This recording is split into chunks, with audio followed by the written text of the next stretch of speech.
राज्यसेवा पूर्व परीक्षा स्ट्रॅटर्जी असं जर नाव दिलं असेल तर मग स्ट्रॅटर्जी वगैरे काय नसते. पहिली गोष्ट असते अभ्यास करणे ही सगळ्यात मोठी स्ट्रॅटर्जी. आणि 2 ते 3 गोष्टी माझ्या आयुष्यात मी माझ्या अपेक्षेत जे शिकले ते तुम्हाला सांगतो. पहिली गोष्ट अंधपणे कोणाला फॉलो करू नका, अंधभक्त करू नका. कोण सांगितलं तर त्याच्यामध्ये जाण्यापेक्षा अंधभक्त म्हणायचं नाही, कोणाला डोळे आपण फॉलो करायचं नाही. मित्र असू दे कोण काय सांगते ते तुमच्या हॅबिटनुसार पटतंय का बघायचं. मग समजा काही जण सकाळी उठून अभ्यास करत असतील 5 वाजता, तुमचा रात्रभर अभ्यास होत असेल चांगला, तर तुम्ही ती सवय ठेवायची. असं नाही की सकाळी 6 वाजता उठून जे अभ्यास करते तीच पास होते. पुण्यात एवढ्या लायब्ररी जवळपास आहे ना 150-200 लायब्ररी असतील पुण्यात.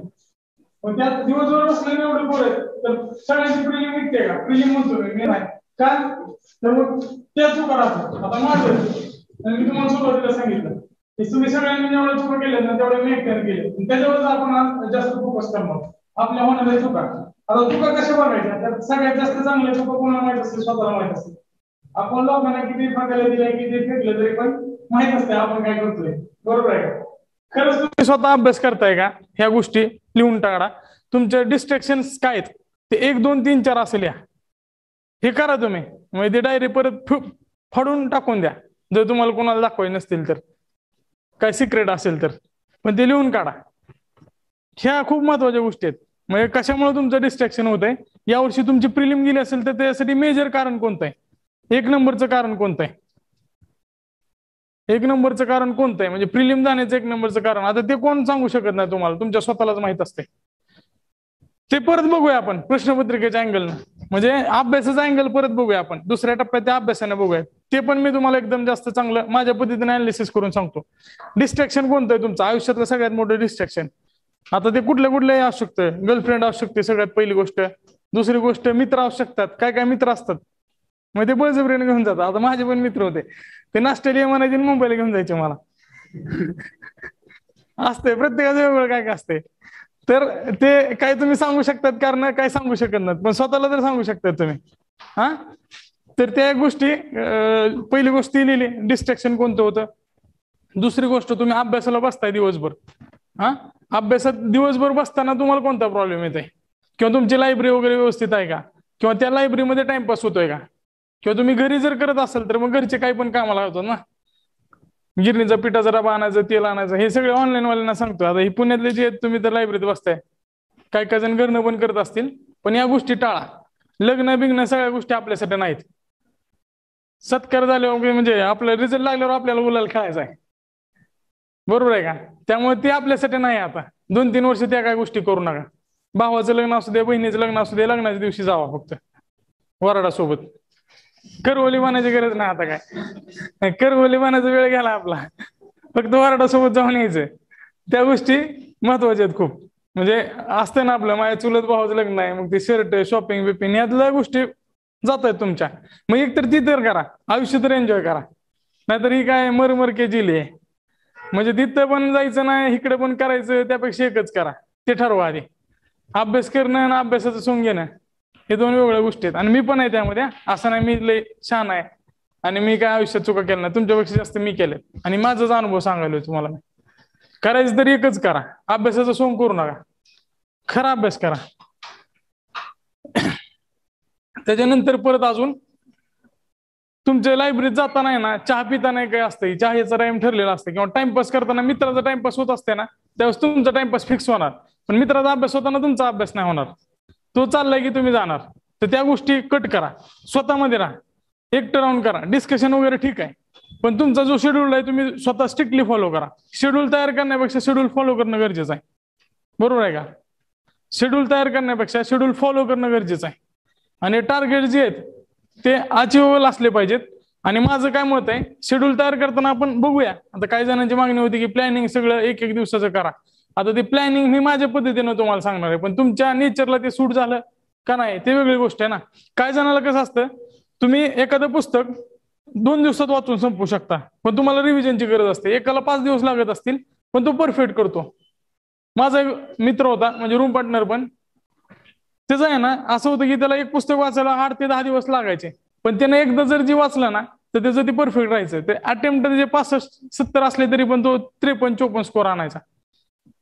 एक्सेप्शन असते ना, त्याचा स्वभाव तसा आहे, त्यामुळे तो त्या पद्धतीने करतो. आता मी जे प्लॅनिंग सांगितलंय त्या प्लॅनिंग नुसार ते तुम्हाला सूट होईल का नाही हे 100% नाही सांगता येत ना. त्यामुळे प्लॅनिंग करताना स्वतःच असलं पाहिजे.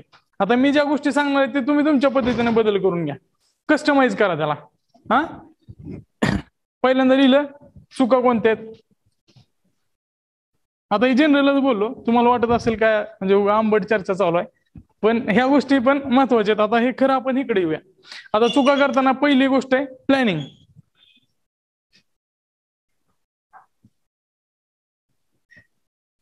आता बघा सगळ्यात महत्वाचं काय असतं, प्लॅनिंग करतो आपण, प्लॅनिंग म्हणजे कंटिन्यू होत नाही किंवा त्यात काही गोष्टी राहून जातात. आता समजा तुम्ही ठरवलं असेल मी हिस्ट्री पूर्ण करणार आहे 5 दिवसात, पण हिस्ट्री समजा तुमचे 8 चॅप्टर झाले, 2 चॅप्टर राहून गेले.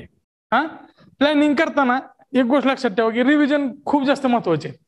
Read, revise, repeat. तुम्ही जर समजा वाचलंय आणि त्याचं रिवाइज नाही केलं तर मग काहीच उपयोग नाही त्याचा. आता समजा 10 टॉपिक आहेत हिस्ट्रीमध्ये, तुम्ही 8 वाचलेत आणि शेवटचा दिवस आहे, तर शेवटचा जो दिवस असेल ना तो रिव्हिजनला द्या, ते 2 टॉपिक राहू द्या. आता दुसरी गोष्ट सांगतो ती खूप महत्वाची आहे, लक्ष देऊन ऐका. जस्ट पुढच्या वेळेस तुम्ही सुरू कराल त्यावेळेस पहिल्यापासून सुरुवात करायला, तुम्हाला लिंक तर लागली, इतिहास तुम्ही 2-3 वेळा वाचलाय. आता यातले मला माझ्यासमोर दिसणार आहे ते बरेच जण आहेत त्यांनी वाचला असणार आहे, तुम्ही 5-6 वेळा, 10 वेळा, 15 वेळा वाचला असेल. हा, तर पुढच्या वेळेस जेव्हा सुरुवात कराल ना त्यावेळेस उलट सुरुवात करा, मागून टॉपिक करायला सुरुवात करा. आता या गोष्टी कुठल्या सब्जेक्टच्या बाबतीत करायच्या सगळ्यात जास्त, तर सायन्स असेल, कधी कधी मागचं राहिलंच होत नाही, हिस्ट्री असेल, कव्हरच नाही होणारे सब्जेक्ट आहेत ना, हे 2 विषय कव्हर नाहीत होत. आणि पॉलिटी आणि इकॉनॉमिक्स हे कव्हर होत आहेत पण इंटेन्सिटी कमी होऊन जाते. बरोबर आहे का? जसं आपण लग्नाच्या पंक्तीत गेल्यावर सुरुवातीला बुंदी जामून सगळं भेटतंय, शेवटी काय नसतंय, फक्त मसाले भात आणि राहिलेलं वरण, वरण नाही काय ती वांग्याची भाजी, ही फक्त भेटते. तसं असतंय बाकीच्या शेवटच्या चॅप्टरचा. त्यामुळे लोकायुक्त निवडणूक आयोगावर आलेले प्रश्न चुकतात आपले आणि इंटेन्सिटी आपली कमी होऊन जाते. मग पुढच्या वेळेस वाचताना काय करायचं, सुरुवात उलटी करायची. सुरुवातीला निवडणूक आयोग घ्यायचा काय असेल ते, म्हणजे त्यामुळे काय होईल, इंटेन्सिटी चांगली राहील तुमची. अभ्यास करताना सरळ पण करायचं आणि उलट पण करायचं, दोन्ही साईडनं करायचं. हे म्हणजे तुम्हाला पटत असेल तर लिहून घ्या आणि ते फॉलो करा, नक्कीच फायदा होणार आहे. जर पटल्या त्याच गोष्टी लिहा, ज्या गोष्टी पटत नाहीत त्या सोडून द्या, ज्या गोष्टी पटतात त्या लिहून घ्या आणि त्याला फॉलो करा. तर हे झालं प्लॅनिंगचं. आणि समजा 5 दिवस दिलेत तर ते 5 दिवसाच्या प्लॅनिंग मध्ये तुम्ही 10-12 दिवस इतिहासच करत बसायचं नाही, नाहीतर आपण इतिहासात जमा होतो. तर ते करताना 5 दिवस द्यायचे त्याला, राहिलं ते राहिलं ते पुढच्या शेड्यूलला टाकून द्यायचं. ह्या झालेल्या चुका आहेत आणि मी ते भोगलेले आहेत, त्यामुळे तुम्हाला सांगतोय मी. म्हणजे मी काय करायचो, एखाद्या दिवस राहिलं ना तीच विषय पुढे कंटिन्यू करून ठेवायचो. मग त्याच्यामुळे काय व्हायचं, जे सगळ्या गोष्टीवर म्हणजे सगळे विषय वाचून व्हायला पाहिजेत ना ते होत नाहीत. अजून एक काय चूक होती की तुम्ही काय गोष्टी ऑप्शनला सोडतायत. आता इंजिनिअरिंग किती जण केलं इथं, इकडे कमी संख्या दिसते, नाहीतर एमपीसी मध्ये आहे ना 90% पोरं इंजिनियर आहेत, कारण सगळ्यात जास्त बेकार आहेत ना. मी पण इंजिनियर आहे त्यामुळे सांगतोय. तर कसं असतं, आपलं अभ्यास करताना 40 मार्क डोळ्यासमोर ठेवलेले असतात, त्यामुळे बऱ्याच गोष्टी आपण ऑप्शनला सोडतो. बाकीच्या स्ट्रीम मध्ये पण सोडत असतील, पण असं काही इथं नाहीये. कारण बघा यावर्षी त्यांनी आहे ना प्राचीन मध्ययुगीनवर एकच प्रश्न विचारला, तो पण कुठला प्रश्न होता, आर्ट्सवर. हा, आर्ट अँड कल्चरवरचा प्रश्न आला होता, एकच प्रश्न आला होता. त्यांना जर वाटलं ना तर ते एकाच टॉपिकवर बरेपैकी प्रश्न विचारू शकतात, 5, 6, 7 प्रश्न एकाच टॉपिकवर येऊ शकतात. त्यामुळे आपल्याकडे असं काय नाही. आणि विचारताना कसं असतं की एक कुठल्या गोष्टीवर सोपे प्रश्न विचारतील तर सांगता येत नाही ना.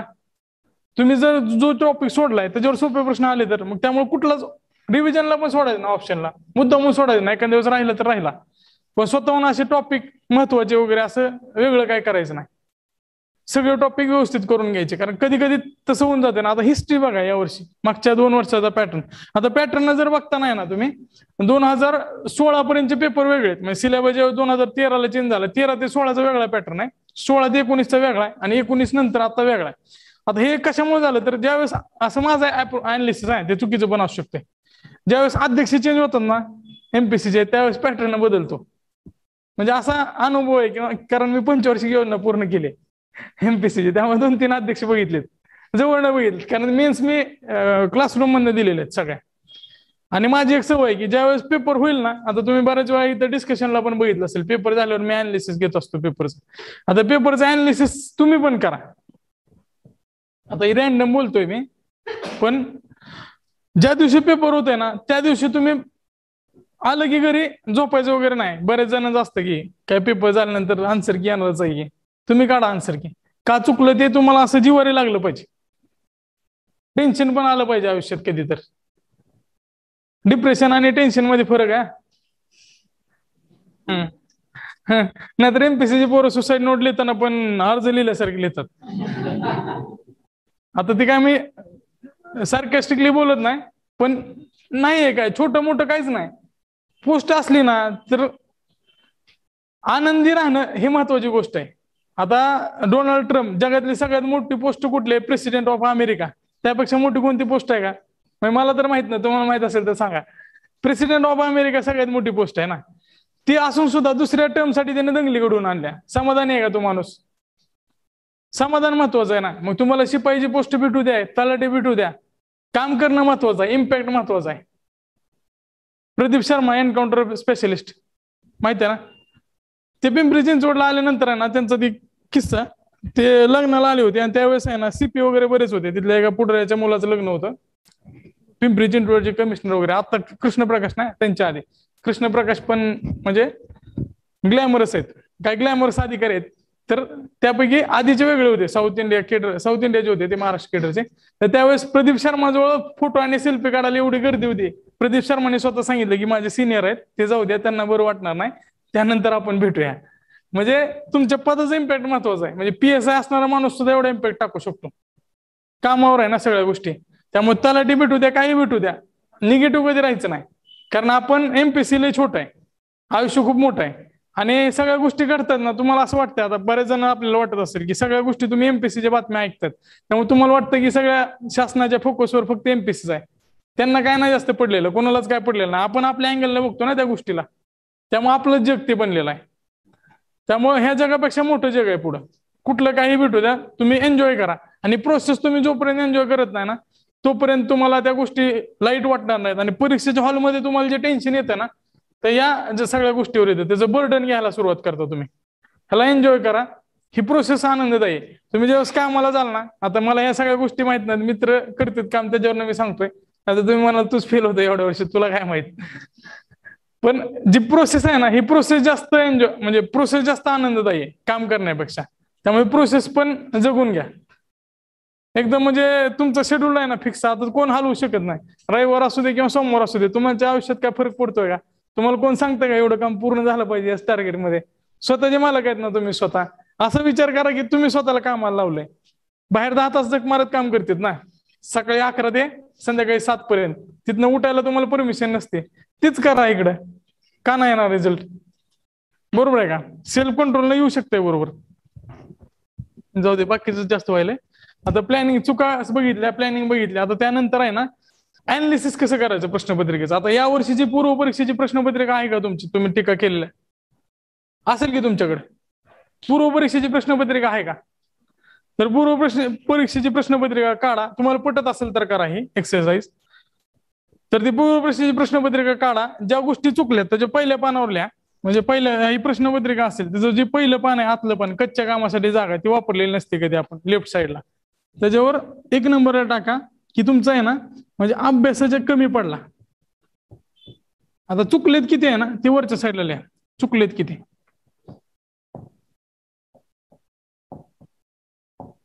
हे टोटल प्रश्न इथे लिहिले. आता ह्यात अभ्यास कमी असं लिहायचं पहिल्यांदा. अभ्यास कमी पडला त्यामुळे चुकलं, त्यात काय तुम्ही 100% सुधारणा करू शकताय. अभ्यास कमी पडला त्यामुळे चुकला, हे ऍक्सेप्टेबल आहे. अभ्यास कमी पडला त्यामुळे चुकलं, हे ऍक्सेप्टेबल आहे. आता दुसरं काय असणार आहे त्याच्यामध्ये? आता कन्फ्युजन 50-50 वाले प्रश्न. आता 50-50 वाले प्रश्न ह्याच्यामुळेच होतात, अभ्यास कमी पडला म्हणूनच. 50-50% मध्ये तू वाचलेला नाही ना व्यवस्थित, त्यामुळे 50-50% मध्ये जात आहेत प्रश्न. 50-50 मध्ये का जातील? अभ्यास कमी असला त्याच्यामुळे जातील. तर हे चुकलेल्या प्रश्नात कसं करायचं? अभ्यास कमी मध्ये पहिल्यांदा बघितले, त्यानंतर 50-50 मध्ये कोणते आलेले आहेत, त्याच्यानंतर 3 नंबरला बदललेले प्रश्न. उत्तर बदललं असं पण असते ना. म्हणजे माझ्या बाबतीत तर असायचं, तुमच्या बाबतीत आहे का नाही? बरेच जण करतात असं, शेवटी उत्तर बदलतात. बरोबर आहे का? उत्तर बदललेले प्रश्न किती आहेत? आता तुमच्याजवळ 2 प्रश्नपत्रिका आहेत अनालिसिस करायला, एकदम ताज्या. कंबाईनची पूर्व परीक्षा आहे, गट कशी दिला असेल तर ते, आणि राज्यसेवेची दिली असेल तर ते. हे जर केलं ना तर 100% तुम्हाला वेगळा अप्रोच भेटणार. हे करणं मस्ट आहे. म्हणजे माझं असं तुम्हाला विनंती आहे की जाऊ द्या 3-4 दिवस किंवा अख्खा दिवस जाऊ द्या, पण ह्या अँगलला तुम्हाला जर समजलं ना तर तुम्ही एकदम क्लिअर होऊन जाल. प्रशांत किशोरला का बोलवते?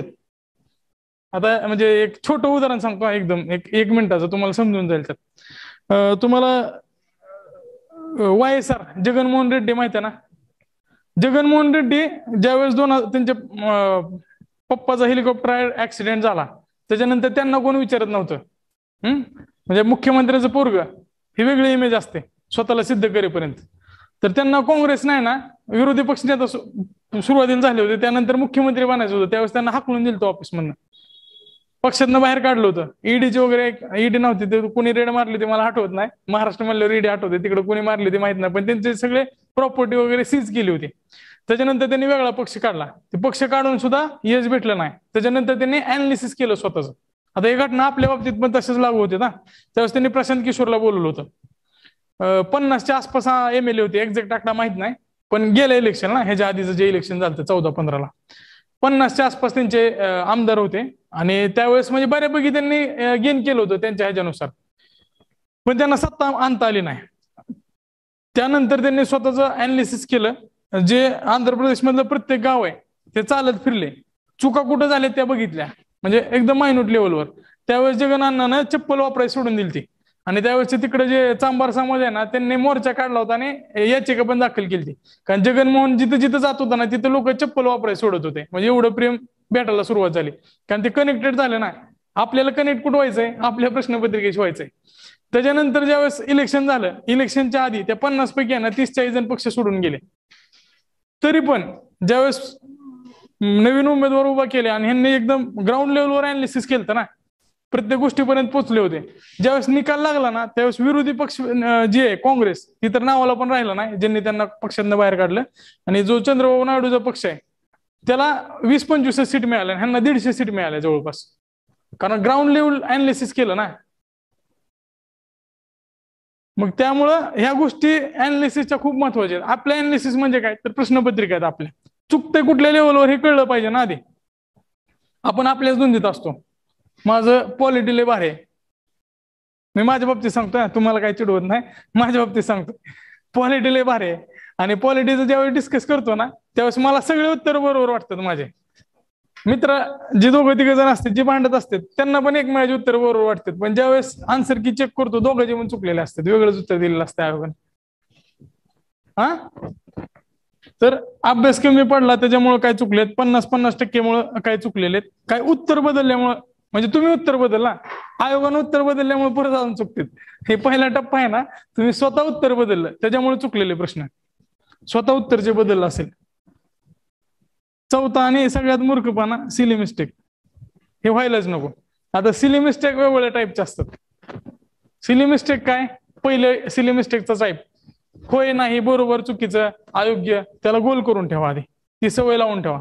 आता लिहिता नाही ना तुम्ही, हे तर सिली मिस्टेकच्या खाली लिहा, योग्य अयोग्य ह्याला गोल करायचा, जाऊ दे 4-5 सेकंद, 2 प्रश्न कमी सोडवा, पण हे पाप करू नका. कारण सगळ्यात मोठा मूर्खपणा नाही तुम्हाला येत असताना उत्तर चुकणं म्हणजे. त्यामुळं योग्य अयोग्य ह्याला गोल करून ठेवा, गोल करून ठेवायचंच. अजून एक सिली मिस्टेकचं टाईप, ज्यावेळेस तुम्ही उत्तरपत्रिकेवर गोल करता त्यावेळेस वर खाली होते. आणि माझा असा अप्रोच किंवा अनालिसिस आहे, किंवा मी असं समजलंय बऱ्याच मुलांना, आता बऱ्याच जणांशी माझा संपर्क येतो, कुणाच्या चुका काय त्या करेक्शनला माझा तिथं संबंध येतो. आता हे तुमच्या बाबतीत लागू होतंय का नाही ते तुम्ही स्वतः चेक करायचा. 100 प्रश्न असतात जीएसला, आता मेन्सला तर 150 प्रश्न असणार आहेत. तर त्यावेळेस काय होतं, ज्यावेळेस 75-80 प्रश्नापर्यंत जाताना तर एक प्रकारचं सॅच्युरेशन येतं वाचताना, नको वाटतं यायला कधी संपतंय पेपर. आणि अप्रोच काय होतं आपलं, पटकन संपवून बाहेर जायचं. बुक वगैरे लागलेले असते त्यावेळेस, किंवा प्लॅन असतात आपले, पेपर संपल्यानंतर काय करायचं. आणि माझ्यासारखे जे लोक आहेत ना, ते परीक्षेच्या दिवशी, म्हणजे मेन्स पण असेल ना, आता 2015 पासून मेन्स देतो मी, त्यावेळेस एवढं वैतागलेलं असते माणूस की त्याच्यानंतर आपण कुठे फिरायला जायचं, म्हणजे इमॅजिकाला जायचं, कोकणात जायचं, गोव्याला जायचं, हे जे प्लॅन चालू असतात आणि शेवटच्या दिवसाला त्याचं पडसाद असतात आणि ते पडसाद पेपरमध्ये उमटतात आपले. मग हे सॅच्युरेशन, आणि दुसरी गोष्ट सॅच्युरेशन पण होते. तर ज्यावेळेस सॅच्युरेशन होईल ना, तर माझं असं मत आहे की 50 प्रश्न सोडवले ना, ते 50 गोल करून घ्या. ते तुमच्या मेंदूला एक रिलॅक्सेशन असेल, तुम्ही वेगळं काम करताय त्यामुळे ते अजून एकदा चार्ज होईल. अजून एकदा चार्ज होईल. परत परीक्षेच्या दिवशी पण बोलणार आहेत आपण, म्हणजे मी काय केलं आणि काय करायला पाहिजे, काय योग्य आहे. तर सिली मिस्टेक कमी करताना ते एक चांगलं राहू शकते. 50 प्रश्न सोडवायचे, 50 गोल करून घ्यायचे. आता ज्यांना अशी सवय असेल की तुम्ही प्रश्न वाचले वाचले गोल करताय, तर ती तुमची कंटिन्यू ठेवा तुम्ही. आता मी सांगतोय म्हणून बदलू नका, मी काय लय शहाणा नाही. तुम्हाला तुमच्या गोष्टी कळतात माझ्यापेक्षा चांगल्या. तर तुम्ही त्यात कमी कसं करता येईल ह्याच्यावर लक्ष. अल्टिमेट गोल काय आपला, सिली मिस्टेक कमी करायच्यात. तर ते कशा कमी करायच्या त्या तुम्ही तुमच्या अँगलनं, तुमच्या अप्रोचनं बघा. पण हे मिनिमाइज झालं पाहिजेत. 0 करा असं म्हणत नाही मी, ऍब्सोल्यूट काहीच नसतं, पण मिनिमम झाले पाहिजे. 4-5 होत आहेत तर एक पर्यंत आलं पाहिजे, किंवा झालं नाही तर सगळ्यात बेस्ट आहे ते. तर तिथपर्यंत जायचं आपल्याला, सिली मिस्टेक मिनिमाइज करायचे. आता योग्य अयोग्य, वर खाली होणं, ह्या गोष्टी समजल्या. त्यानंतर जोड्या लावामध्ये काय करतो आपण, एक जोडी लावतो आणि त्याच्यावरून उत्तरापर्यंत पोहोचतो. पण खाली चेक करायचं, एक जोडी जरी लावली तरी पण, की सगळ्या जोड्या म्हणजे 2-3 जोड्या तरी चेक करायच्या. कारण असं बऱ्याच वेळा होतं की एक जोडी बसते पण एक जोडी बसणारे 2-3 पर्याय असतात. तर त्यावेळेस व्यवस्थित चेक करा. आणि सिली मिस्टेक करताना अजून एक असतं बघा, म्हणजे माझी तशी सवय, ज्यावेळेस मी गोल करायला जातो ना त्यावेळेस उत्तर चेंज करतो. पण खरं तर मी ज्यावेळेस सोडवतो ना त्यावेळेस जास्त वेळ घेतलेला असतं ना, त्यासाठी काहीतरी लॉजिक लावलेलं आहे म्हणून उत्तर गोल केलंय. तुमचं पण तसंच असणार आहे, काहीतरी लॉजिक लावून तुम्ही त्या उत्तरापर्यंत गेलेला आहे. आणि सेकंड ज्यावेळेस तुम्ही राऊंड घेता ना त्यावेळेस ते चेंज करताना काय होतं, वेगळाच काहीतरी विचार करतो आणि वेगळाच धुंदीत असतो आपण. आउट ऑफ द बॉक्स विचार करायला जातो. नॉर्मल विचार करा. तुम्हाला काय वाटतं की जगाचं चुकलं तरी माझं बरोबर येईल, पण जगाचं बरोबर येतं आणि माझं चुकतं, असं नको व्हायला. नॉर्मल विचार करा विचार करताना. अप्रोच नॉर्मल पाहिजे. आणि शेवटी चेंज करताना आहे ना, नाही केलेलं चांगलं आहे. आता बदललेलं उत्तर जे वेळेस येईल ना, आता अनालिसिसच्या वेळेस सांगतो तुम्हाला, म्हणजे एक आहे ह्याच्यावर. आता समजा तुमचे उत्तर चुकलेले असतील, 35 चुकले असतील, 62 बरोबर आले. समजा अभ्यास कमीमुळे काय तर 10 चुकत असतील माझे, 50-50 मध्ये समजा एक 8 प्रश्न राहिले असतील, 18. आता उत्तर बदलल्याचं प्रमाण प्रत्येकाच्या स्वभावानुसार राहील ते. कोणाचे 7 असतील, कोणाचे 8 असतील. आता सिली मिस्टेक एवढ्या नको आहेत. 10, 18, 8 दुने 16 आणि 10 26 किती झाले, 9 राहतात ना. मग इथं अभ्यास कमी मध्ये आपण जरा जास्त टाकू. Silly mistake 4. आता सिली मिस्टेक वेगवेगळ्या टाईपचे आहेत. उत्तर खालीवर झालं, योग्य अयोग्य नाही वाचलं, हे 4 जे आहेत ना, जे 4 1 किंवा 0 पर्यंत आलं पाहिजे. पहिल्यांदा कशावर फोकस करायचं तुम्ही, या गोष्टीवर. सिली मिस्टेक झाल्याच न पाहिजेत. वर मी बरोबर टिक केलं, काय होतं असं विधान असतात अ आणि ब, हिथं बरोबर टिक करतात आणि खाली लिहिताना वेगळंच काहीतरी लिहितात. आणि अजून दुसरी गोष्ट सिली मिस्टेकची सांगतो, अ ब क असेल ना आणि खाली 1 2 3 4 असतं, बरोबर आहे का. आणि बऱ्याच जणांना सवय असते इथं टिक करायची, हे बरोबर हे चूक असते सवय. तुमच्यापैकी असेल काही जणांना, मी पण करायचो आधी असं. तर इकडचा भाग आहे ना अ ब क साठी नाहीच, जी राईट साईड आहे तिथं करा काय करायचंय तुम्हाला. इथं किती गोंधळ घालायचं ते घाला, इकडं काय आलं नाही पाहिजे. इकडं आहे ना फक्त 1 2 3 4 ऑप्शनला टिक पाहिजे. युपीएससी करत असाल आणि परत एमपीएससी परीक्षा देत असाल ना त्यावेळेस असं जास्त चुकवते. तिकडे एबीसीडी आहे ना, आपल्याकडे ब कडं आणि खाली 1 2 3 4 आहे. तर आपल्या टीका फायनल कशावर पाहिजेत, 1 2 3 4 वर पाहिजे. छोटी गोष्ट आहे पण मोठा इम्पॅक्ट टाकणार आहे. म्हणजे काय गोल करायचे ते चुका बरोबर करायचे ते राईट साईडला करा आणि फायनल ज्या टीका आहेत ते इथं करा. सिली मिस्टेकची जी संख्या आहे ती कमी होऊन जाईल तुमची. त्याच्यानंतर उत्तर बदललेला जे पहिल्यांदा विचार करतो किंवा पहिलं जे इंट्युशन असतं अभ्यास केल्यावर, नाहीतर मग असंच मला हे वाटतं, हे वाटतं त्याला काय अर्थ नाही. अभ्यास केल्यानंतर वाटतं ते एज्युकेटेड गेस्ट असतं आणि तुक्का ही काय बसत नसतंय. तुक्का जास्त करून मुंबईचे वगैरे पोर असतात बा, कॉमर्स वगैरे असं काय तर प्रोफेशनल कोर्स करत असतात. घरचे पाठवतात जा परीक्षा देऊन ये, तुक्के लागले तर लागले. आपल्याला माहित आहे ना 4 वर्ष अभ्यास करून तुक्के लागत नाहीत, असे कसे लागतील. तर मग एज्युकेटेड गेस असला पाहिजे. आणि दुसरी एक गोष्ट ह्याच्यामध्ये आहे ना, जरी तुम्हाला उत्तर अवघड वाटला, प्रश्न वाचताना अवघड वाटला, तरी पण तुम्ही जे काय गोष्टी घातलेल्या आहेत आयुष्याचे, जे उमेदीचे वर्ष आहेत, ज्या गोष्टी करायला पाहिजे होत्या, एन्जॉय करायला पाहिजे ते सोडून हे करतायत. तर काय तर शिकला असेल ना तुम्ही त्यात, तर जेवढं तुमचं नॉलेज आहे ते ओतण्याचा प्रयत्न करा आणि उत्तरापर्यंत पोहोचण्याचा प्रयत्न करा. जर प्रश्न तुम्हाला उत्तर सांगत नसेल तर पर्याय उत्तर सांगते, किंवा प्रश्नातला काय तर कीवर्ड असते ते तुम्हाला मदत करते तिथपर्यंत जायला. तर त्याच्यानुसार उत्तरापर्यंत पोहोचा. त्या प्रश्नाच्या कीवर्ड पर्यंत उत्तरापर्यंत पोहोचा. आणि समजा तुमचे जर एक 12 प्रश्न राहिले असतील, काहीच येत नाही तुम्हाला 12 प्रश्न, आता निगेटिव्ह मार्किंग किती, आता हे तुमच्या रिस्कवर करायचं, तुमच्या रिस्कवर, ऍट युअर ओन रिस्क. त्याच्यामध्ये समजा 12 प्रश्न राहिले असतील, तर 12 मध्ये जे उत्तर आहेत ते समजा तुम्ही बी गोल केले सगळे. आता प्रोबॅबिलिटी माहिती आहे तुम्हाला, तर 25% असणार आहे बरोबर येण्याचे. आता 12 जर तुम्ही टिक केले तर तुमचे गणितानुसार किती बरोबर यायला पाहिजेत? 3 बरोबर यायला पाहिजेत. चुकणार किती? 9 चुकणार. 9 मायनस करा किती होते? 2.25 होते. म्हणजे 2.25 होते का? 2 मार्क. एक प्रश्न जर चुकला 2 मार्काच्या ऐवजी अर्धा मार्क वजा होते. टोटल केलं की 2.25 वजा होते. आणि बरोबर आले 3, त्याचे किती मार्क झाले? 6. प्रॉफिट मध्ये किती मार्क आलाय तुम्ही? म्हणजे हे लॉजिक आहे, मी तसं करतोय, तुम्हाला जर पटलं तर करा. 2-4 मार्कांनी तुम्ही पुढे असणार. आणि यापैकी आहे ना, तुमच्यापैकी 5 मार्काच्यात बऱ्याच जणांची फ्री गेली असेल, म्हणजे युट्यूबवर ऐकतात किंवा समोर ऐकतात. बरोबर आहे ना? म्हणजे असं असेलच असं नाही, पण असण्याची शक्यता जास्त आहे. त्यामध्ये चेक करताना तुम्ही काय करायचं, आन्सर की चेंज झाल्यावर पण बरेच जण गेलेले आहेत, तर करताना काय करायचं, 2 किंवा 3 सिलेक्ट करायचं. हे तर नक्षी काढत बसत नाही. 2च सिलेक्ट करा किंवा 3च सिलेक्ट करा.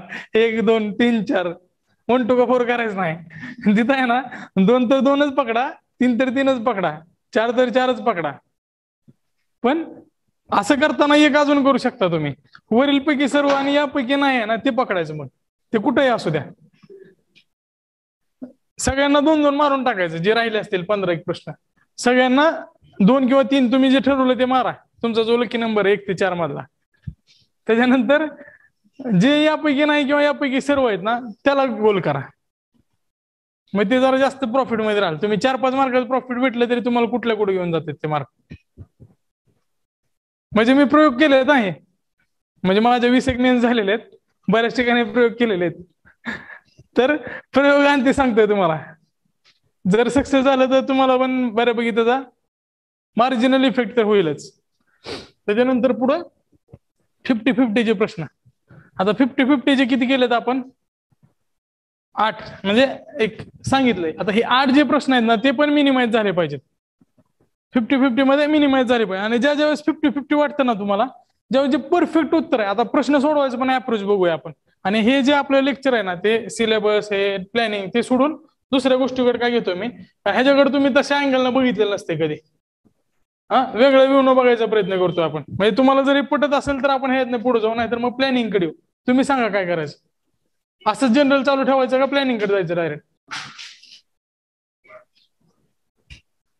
आता बघा, एक 2 टाईप करायचे प्रश्न. 50-50 असू दे किंवा तुमचा अभ्यास कमी असेल, ह्या 2 गोष्टीवर जर काम करायचं असेल, आता ते काम अभ्यासच करायचं. अभ्यासाला काय पर्याय नाही, ते तुम्हाला वाचावं लागणार आहे. जसं खाताना चावायला स्वतःला लागणार आहे, कोण चावून देणार नाही. तसंच हे अभ्यास करताना आहे ना, कोणी किती जरी शिकवलं तरी शेवटी वाचायला एंड मोमेंटला तुम्हाला लागणार आहे. बरोबर आहे का? स्पून फिडिंग जरी असेल तरी चावायला लागणार आहे तुम्हाला, तेवढं तर कष्ट करावं लागणार आहे. आता हे ज्या गोष्टी आहेत बाकीच्या, अभ्यास कमी आणि 50-50, ह्याला कमी करताना आहे ना, प्रश्नाचे 2 कॅटेगरी करायचे. एक असतं फॅक्च्युअल प्रश्न, फॅक्ट्स. युपीएससीची पोरं सगळ्यात जास्त घाबरते या गोष्टीला, एमपीसीला यायला, फॅक्ट्स. आणि दुसरं असतं अॅनालिटिकल प्रश्न. स्पेलिंग आणि अक्षर हे दोन्ही गोष्टी माझ्या चांगल्या नाहीत, समजून घ्या फक्त. फॅक्ट आणि अॅनालिटिकल हे 2 टाईपचे प्रश्न असतात. आता बघा, फॅक्टचे प्रश्न सोडवताना तुमचा अप्रोच वेगळा असला पाहिजे, अ ब कडे जे असतील, आणि अॅनालिटिकल प्रश्न सोडवताना वेगळा अप्रोच पाहिजे. आता पहिल्यांदा बघू फॅक्टचे प्रश्न सोडवताना कसा अप्रोच ठेवायचा. आता माझा अप्रोच आहे, बरोबर चुकीचा असू शकते, पटलं तर घ्या फक्त तुम्हाला. अ ब ग आणि त्याच्यानंतर काय तर पर्याय आहेत खाली. जनरल प्रश्न घेतला. आता हा फॅक्टचा प्रश्न आहे, त्याच्यामध्ये तुम्हाला तिन्ही फॅक्ट्स माहित असतील का? ज्याने प्रश्न काढलाय त्याला पण माहित नसतील. आता त्यांनी ह्याचा प्रश्न चुकवला होता, कुठल्या समितीचा रिपोर्ट, ते पंचायत राजच्या समिती संदर्भातला. आता तो रिपोर्ट एवढा मोठा असतोय, कारण मी पंचायत राजच्या पुस्तकावर काम केलंय, पुणे युनिव्हर्सिटी तर्फे पुस्तक काढणार होतो, ते लालफितीत अडकल्यामुळे राहिलं. पण जे ऍक्च्युअल रिपोर्ट आहेत त्यामधनं पण नोट्स काढल्या होत्या. तर ते ऍक्च्युअल रिपोर्ट आहेत ना, गॅझेटियर रिपोर्ट, तेवढे मोठे मोठे असतात. आणि जे एआरसी रिपोर्ट असतात, आता युपीएससीच्या पोरांनी बघितले असेल, मी पण सुरुवातीला युपीएससी करत होतो वन्स अपॉन टाइम.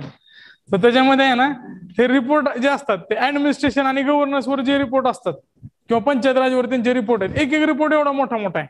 आणि त्यात त्यांनी एखाद्या गोष्टीवर ज्या गोष्टी सांगितल्या असतील, किती करणार आहे तुम्ही? प्रश्नपत्रिका प्रश्न तयार करण्याला त्याचं कॉन्फिडन्स नसते, दुसऱ्या स्किलला त्यांनीच उत्तर चेंज करतात. त्यांच्याकडे रिपोर्ट समोर असून सुद्धा तुमचं कितीपर्यंत बरोबर येणार आहे, आपण आपला झेंडा कुठं लावणार, त्यांना स्वतःला माहित नाही. त्या गोष्टी सोडून द्यायच्या. आता जर फॅक्ट असतील ना, तर एक तर गोष्ट असते ती स्टॅटिक मधली टाकलेली असते त्यांनी, बरोबर आहे का? एखादी गोष्ट स्टॅटिक मध्ये टाकली असते किंवा अ ब स्टॅटिक मध्ये टाकलेलं असते. मग उत्तरापर्यंत जाताना आहे ना, ह्या सगळ्या गोष्टी बरोबर चूक करत बसायच्या नाहीत, हे सगळं करायचं नाही. आता ब तुम्हाला वाटतं अरे हे आकडा चुकीचं वाटेल त्यामुळे चूक करतो आपण, तसं नाही करायचं. जे माहिती आहे ना परफेक्ट तेवढंच करायचं फक्त पहिल्या टप्प्यात. आता तुम्हाला जो विधान आहे तो स्टॅटिक मधून टाकलाय, स्टॅटिक पार्ट मधून टाकलाय, आणि तुम्हाला फिक्स माहिती आहे तो बरोबर आहे. मग खाली चेक करताना आहे ना, चेक करायचं असा कुठं ऑप्शन येतोय का, बरोबर आहे त्याच्यापर्यंत उत्तरापर्यंत पोहोचायचं, ते फिक्स बरोबर आहेत. आता समजा इथं आहे ना अ व ब असेल, इथं फक्त ब असेल, इथं फक्त क असेल, आणि इथं वरील पैकी सर्व असेल. आता असे ऑप्शन आहेत आपल्यासमोर. आता आपल्यासमोर एकदम मोठा प्रश्न तयार झालाय. एकच माहित आहे मला, बाकीचं काहीच माहित नाही. अ आणि ब काहीच नॉलेज नाही त्याबद्दल, कधी वाचलं नाही आयुष्यात. फक्त माहिती आहे काय, क माहिती आहे. तर आता काय करायचं, हे दोन ऑप्शन आहेत ना इलिमिनेट करून टाकले आपण, 100% इलिमिनेट केले. आता दोन ऑप्शन राहतात आपले, फक्त क आणि वरील पैकी सर्व. आता वर बघायचं अ आणि ब, तुमच्या बुद्धीला पटतात का ते बघायचं. आणि एकदम मूर्खपणाच असेल म्हणजे काहीतरी वेगळंच दिलंय. आता समजा असं सांगितलं असेल की आता ते विवाह संबंधी वगैरे प्रश्न आलता आणि एकदम वेगळाच आकडा दिला असेल काहीतरी. आता तुम्हाला साधारण एक अप्रोच असतो, तुम्ही काही गोष्टी वाचलेल्या असतात. आता साक्षरता तुम्हाला माहिती आहे 74% आसपास आहे, 73 पॉईंट समथिंग आहे भारताची, महाराष्ट्राची 82च्या जवळपास आहे. आणि ते कुठल्या तर सर्वेमध्ये त्यांनी एकदम जास्त वेगळंच काय तर सांगितलं असेल, 50% वगैरे सांगितलं असेल, किंवा आरोग्याच्या इंडेक्स मध्ये महाराष्ट्राला एकदम खाली दाखवलं असेल. तर हे तर होऊ शकत नाही ना, साऊथचे राज्य जे आहेत ते आरोग्यामध्ये वगैरे चांगले असतात, ते तुम्हाला एज्युकेटेड गेस आहे, तुम्हाला तुम्ही वाचलेल्या गोष्टीवरून तुम्हाला अप्रोच लावता येते. एकदम मूर्खपणाचं विधान नसेल ना तरच हे कट करायचं, नाही तर हे कट करायचं शहाणपणा करायचं नाही. आता ह्या दोन मध्ये ज्यावेळेस तुम्हाला कन्फ्युजन होईल ना, शेवटी ऑडियन्स म्हणजे सगळ्यांसोबत जायचं. बऱ्यापैकी उत्तर काय लिहित असतात, वरीलपैकी सर्व. केबीसी मध्ये ऑडियन्स पोल बऱ्यापैकी बरोबर असतो, 99% ऑडियन्स पोल बरोबर असतो, पण ते सुरुवातीच्या काळात वापरला पाहिजे, सगळ्या प्रश्नाला चालत नाही ते, बरोबर आहे का? ऑडियन्स एवढी शायनी नसते, शेवटी सगळे उत्तर बरोबर सांगेल. पण सुरुवातीच्या टप्प्यातले जे प्रश्न असतात ना, कितीपर्यंत असतात ते 5 लाखापर्यंत जातं ना, त्याचे पहिले जे प्रश्न असतात ते ऑडियन्स पोलनं बरोबर येतात. तसंच आपलंय, आपण क सोडवतो, बाकी सगळ्यांचं चुकलं माझंच बरोबर येईल, पण आपलं चुकतं सगळ्यांचं बरोबर येतं. त्यामुळे त्यावेळेस काय करायचं, माझं असं म्हणणं की वरीलपैकी सर्वपर्यंत तुम्ही जा, ज्यावेळेस कन्फ्युजन होईल. आणि ज्यावेळेस आता समजा ह्याच्यामध्ये वरीलपैकी सर्व नाही, आणि आता तुम्हाला ह्यातलं एक विधान माहिती आहे 100% अ चुकलंय, 100% अ चुकलंय माहित आहे. इथं फक्त क विधान दिलंय आणि इथं खाली आहे ना अ आणि क असं आहे. बरोबर काय विचारलंय, तर तुम्हाला दोन गोष्टी माहित आहेत, ब बद्दल काहीच माहित नाही, अ 100% चुकला माहिती आहे, क 100% बरोबर माहिती आहे. तर तुम्ही हे पण ऑप्शन इलिमिनेट करणार, अ आणि क, कारण अ चुकीचं आहे 100% माहिती आहे ना. मग तुम्ही कुठपर्यंत येऊ शकताय, वरीलपैकी फक्त क मध्ये, किंवा वरीलपैकी सर्व जरी असेल आणि क 100% चुकीचं असेल तरी पण कुठपर्यंत येऊ शकता तुम्ही, फक्त क पर्यंत. मग असे जे प्रश्न आहेत ना अभ्यास कमी आणि 50-50 त्याच्यामध्ये तुम्ही मॅक्झिमम पुढे आणू शकतात. म्हणजे समजा तुमचे 15 प्रश्न चुकलेत, आता हे 50-50 8 आहेत म्हणजे 16 प्रश्न 50-50 मध्ये गेले असतील, त्यातले तुमचे 8 चुकलेत ना. 16 असतील, 18 असतील, 20 असतील किंवा मग 15 असतील, 12 असतील, पण त्यापैकी काही चुकलेत, काही बरोबर आले. बरोबर पण आलेले असतील ना काय, त्याचा पण विचार करा का बरोबर आले 50-50 मध्ये असताना. तर हे मायन्यूट लेवलवर अनालिसिस झालं, एकदम ग्राउंड लेवलचं अनालिसिस आपलं. आता फॅक्च्युअल प्रश्न समजलं. तुम्ही जर करत होता बऱ्यापैकी असंच करत असतील तुमच्यापैकी, म्हणजे करत नसाल तर असं करून बघा. आता हे करताना डायरेक्ट प्रश्नपत्रिकेत प्रयोग करायचे नाहीत. टेस्ट सिरीज वगैरे ज्या गोष्टी आहेत त्याच्यामध्ये या गोष्टी करा. आता आपली जी HVDC टेस्ट सिरीज होणार आहे तर ते आपण प्रयत्न असा करतो की वर्गातच घ्यायचे, आणि यावर्षी बायलिंगुअल घेण्याचा प्रयत्न आहे. मग तिथं प्रयत्न करा. म्हणजे हे आपलं जे कॉलेज आहे ते आयोगाचं पण सेंटर असतं, काही जण झालं असेल इकडे सेंटर. तर आपण काय करणार आहे ते वाटताना तुमचे परीक्षक वगैरे तसेच असणार आहेत, दप्तर वगैरे बाहेर ठेवायला होतं. आता ती काय ऍडव्हर्टाईज वगैरे करत नाही मी इकडे, पण सांगायला तुम्हाला. त्यावेळेस तुम्ही त्या प्रश्न जा आणि तुमच्या मनातले जे काय प्रयोग करायचे ते तिकडे करून बघा. एक दिवस पूर्ण जाऊ द्या त्या ह्याच्यामध्ये राहू तुम्ही पूर्ण एन्व्हायरमेंट जो असतो तुमचा परीक्षेचा त्या फील्ड मध्ये राहू द्या. तिथं जाऊन बॅग वगैरे बाहेर ठेवायचे आणि जे गोष्टी करतायत ना ते तशाच करा, तिथं सेम करा. आणि हे तिथं चेक करा किती बरोबर येतात किती चुकतात, आणि त्याचं अनालिसिस स्वतः करा. जो मास्तर येणार आहे तुम्हाला सांगायला, मग मी पण असेल तिथं, त्याच्यापेक्षा जास्त तुम्हाला कळतंय तुमच्या काय चुक आहेत. हा, तर ते तुम्ही स्वतः पण अनालिसिस करणं गरजेचं आहे. पुढे बघू आता.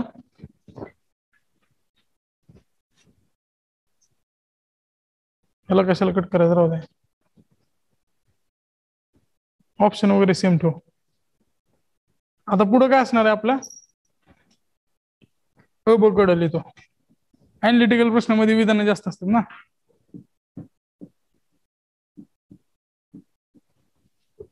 आता काय थेरोटिकली प्रश्न असतात, फक्त वाक्य दिलेले असतात, कन्सेप्ट बेस्ड.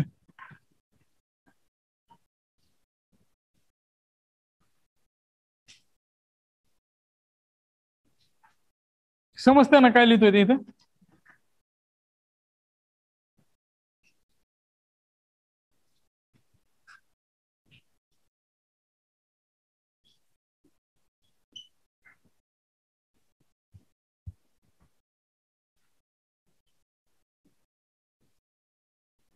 आता हे फक्त राज्यसेवाच नाही, कंबाईन बिंबाईन सगळ्यांना असंच लागू होणार आहे.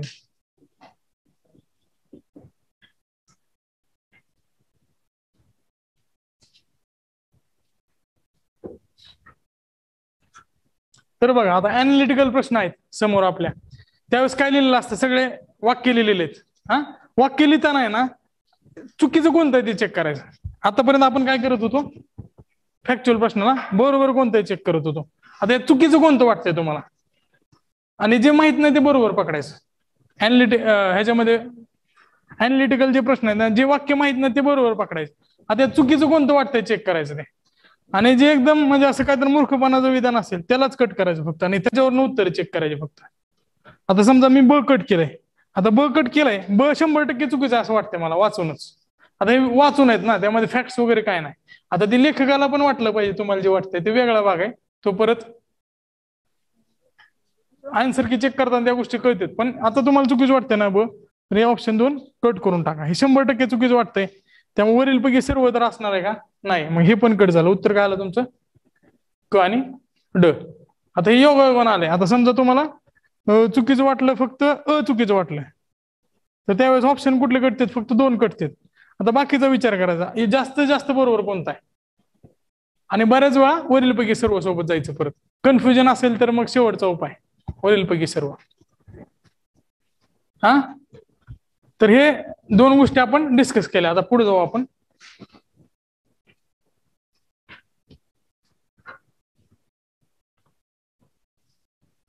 आता अभ्यास कमी पर्यंत आलोय आपण. अभ्यास कमी. आता अभ्यास कमी आता कशामुळे असतो, एक पहिली गोष्ट असतं सोर्सेस. आता एकदा आता अनालाइज करा. आता प्रिलिमला किती दिवस आहेत, 19 जूनला आहे ना, 65 दिवस आहेत. शेवटचे 45 दिवस नवीन काहीच वाचायचं नाही. जे काय तुमचं राहिलंय, आता आज मी सांगतोय तुम्हाला, आज तुम्ही चेक करा तुमचे सोर्सेस पुरेसे आहेत का. आणि असं नाही की लगेच 360 डिग्री सगळं चेंज करायचं. हॉटेलमध्ये गेलो असतं, तुम्ही काय ऑर्डर केलं ना, ती पदार्थ चांगला वाटतंय, बरेच उदाहरण आहेत, पण त्यातला हा सोपा उदाहरण सांगण्यासारखा. दुसऱ्याची गोष्ट आपल्याला चांगली वाटते कधी पण, जे स्वतः जवळ असतं ना ते गोष्ट आपल्याला कधीच आवडत नाही. मानवी स्वभाव आहे ते. आपल्या स्वतःच कधीच आवडत नाही, दुसऱ्याचं चांगलं वाटतं. पुस्तकाचं पण तसंच असतं. आता दुसऱ्यानं कुठलं जर पुस्तक आणलं ना तर ते वाचत बसतो आपण आणि स्वतःच सोडून देतो. स्वतः जे वाचलं ना त्याच्यावर कमांड आहे ना. आता ह्याच्यामध्ये करताना तुम्ही दुसरी पद्धत काय वापरायची, तर व्हॅल्यू ऍडिशन करताना दुसरं जे पुस्तक असेल त्या गोष्टी ऍड करत घ्यायच्या. समजा तुम्ही देसले सरांचं पुस्तक वाचताय तर त्याच्यामध्ये रंजन कोळंबे सरांच्या पुस्तकातल्या काही गोष्टी ऍड करा. किंवा हे इतिहासमध्ये समाधान महाजनचं पुस्तक वाचताय तुम्ही, कोळंबे सरांच्या पुस्तकात वॉइसरॉय वगैरे चांगले दिले तर तो पाठ ह्यात ऍड करून घ्या. एक सोर्स ठेवलेला कधी पण चांगला. एक सोर्स असला ना तर तुम्हाला त्याच्यावर कमांड मिळवणं सोपं जाते. आणि दुसरी गोष्ट असते कॉन्फिडन्स. म्हणजे सगळं आपल्या टप्प्यात असलं तर मग जरा कॉन्फिडन्स जास्त असतो ना. काय असू दे नसू दे पण कॉन्फिडन्स असला पाहिजे ना. कॉन्फिडन्स असले तर मग त्या गोष्टी जास्त मॅटर करतात. तर ते कॉन्फिडन्स येण्यासाठी एका गोष्टीवर इनरीच करा, एकच सोर्स ठेवायचा प्रयत्न करा. आणि शेवटच्या 25 दिवसात नवीन कायच वाचायचं नाही. आता या सगळ्या गोष्टी तुम्हाला माहिती आहेत, ते बोर होणार आहे आणि ते बोर करतोय मी तुम्हाला, ते मला तुमच्या चेहऱ्यावर दिसतंय. तर मग त्या गोष्टी फॉलो करा. 25 दिवस नवीन कायच वाचायचं नाही. जे काय वाचायचं ते आत्ता वाचायचं आणि आता लिहून ठेवा तुम्ही तुमच्या तिथं जे काय लिहिताय ते. नवीन सोर्स एकदा चेक करा. म्हणजे तुम्ही आहे ना ज्यावेळेस हे प्रश्न हे कधी कळणार आहे तुम्हाला, हे प्रश्नपत्रिका अनालिसिस केल्यावर. आता तुम्ही आहे ना हे अनालिसिस करताना अजून एकदम डिटेलमध्ये करू शकताय.